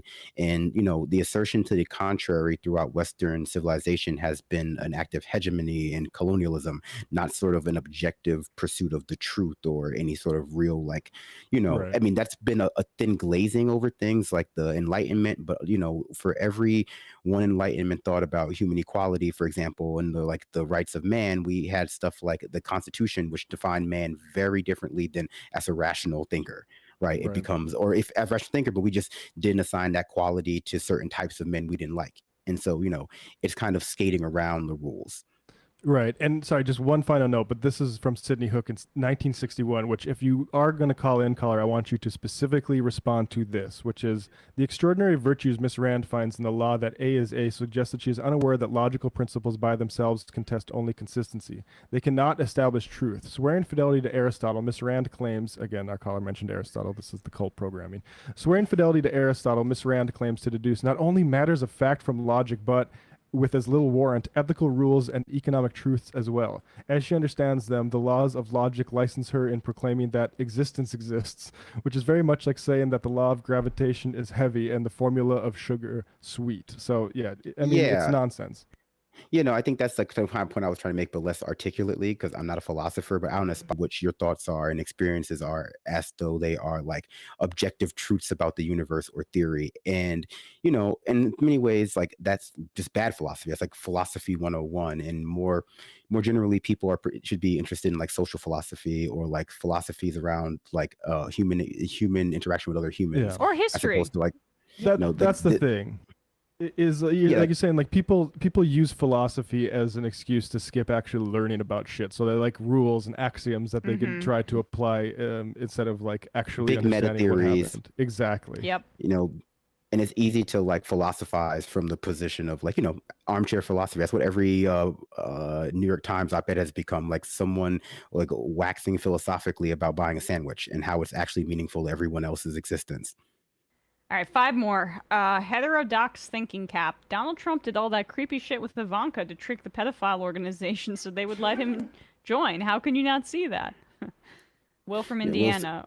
Oh, go on. Do you know what they say? To catch a predator, you have to become a predator. Yeah. With the Kubrick films getting mentioned, I just wanted to say, like Clockwork Orange, I'm sure somewhere that there will be a giant marble penis somewhere in Mar-a-Lago that anyone could use as a weapon against the tyranny of the FBI. I don't get it. On a more serious note, I haven't seen Clockwork Orange, so. On a more serious note, I'm from the same town as Dan Canon in southern Indiana, and he's definitely one of the more famous people from here. His wife even worked at my school for a while. She was great, too. I really appreciated the interview, and the topics and questions asked were some of your best, Emma. Dan is incredibly knowledgeable on criminal justice, and I'm glad the ins and outs of the way the system works are reaching more people. Left is best. Will from Indiana. Yes, I think, not to toot my own horn, but we should flag that for best of. For at the end of the year.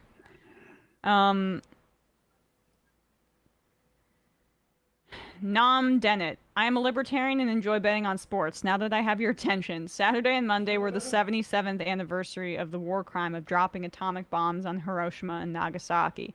As a descendant of survivors from Hiroshima on both sides of my family, it can be difficult as I try to reconcile that with the knowledge of having war criminals from the Imperial Navy in the family tree as well. Other considerations are the enslaved Zainachi Koreans and Chinese that died in the explosion or radiation deaths with the cleanup. This year, however, has been especially difficult as I watch fools for the tactical nukes to be dropped on Russia, Ukraine, or Iran. There is no such thing as a tactical nuke. All nuclear devices are indiscriminate killers that poison the earth. Some people even claim that there are bombs with low radioactive fallout. Biden voice. Come on, man. I would also like to mention that Israel was also committing war crimes in Gaza this weekend as well. Learning about these and other grave injustices have helped me along the path to becoming a democratic socialist and pacifist. Thank you, everyone, for what you do. America's investment in nuclear missiles is one of the, almost gargantuan, too big to fully fathom crimes that this country commits. And it doesn't help that Nancy Pelosi's visit to Taiwan apparently has helped or hurt efforts to do that in a sort of like bilateral way and come down on nukes. But we shouldn't have to, we should be able to, like, we need to get to a point where we're just getting rid of these things. Denuclearization. Yeah. Yes. And if Russia and China don't follow, that's something that we can cross when they come to it. But we need to start now. They need to be gone now. Hey, if we're the cops of the world, we lead the charge on that front. Exactly. We have zero sort of leg to stand on, and it's just ridiculous. And you look at there's books like Command and Control, and a few others, The Dead Hand. Different books that talk about how like different close calls we've had with our nuclear arsenals and stuff like that. And I will say nuclear. It's absolutely an atrocity, and we are the leaders of that. All right, two more. Adam29, suggestion for Emma Jordy Thursdays. Every crew member wears the Emma Jordy shirt. Also, Emma, love your love for Mad Men. I'm currently rewatching the entire series for the 10th time. I said, yeah. I mean, look, I just finished season 6, and Bradley. I have one more has episode. the finale. He has not seen it before. I'm so upset. He's been teasing it out for weeks and weeks. Because I'm really trying to not finish it. I know. I'm really bad at finishing shows. Like for this very reason. Like I get this close and I'm like, I don't want to do it. But this one's special. Like it's yeah. I gotta say. But all right, the final I am of the day. Strawberry chaos. Good abortion rights news out of Colorado this week. The latest abortion measure couldn't even get on the November ballot for lack of signatures. This would have been the 5th ban since 2008 we've had to fight off. So we activists are pretty relieved right now. This one was so extreme they were trying to redefine abortion as the murder of the unborn. Sanity prevails. By the way, Colorado is an abortion sanctuary state with some of the most generous abortion rights laws in the country. If you are near us, come on down. Left is best. Thank you for all. Thank you all for what you do. Awesome. Very, very true. Appreciate it, Strawberry Chaos. All right, guys. Great stuff. Thanks so much, Brandon. I will not be here tomorrow, but Sam will be here, and Bradley and Matt. See you guys on Monday. It might take all the strength I got to get to where I want, but I know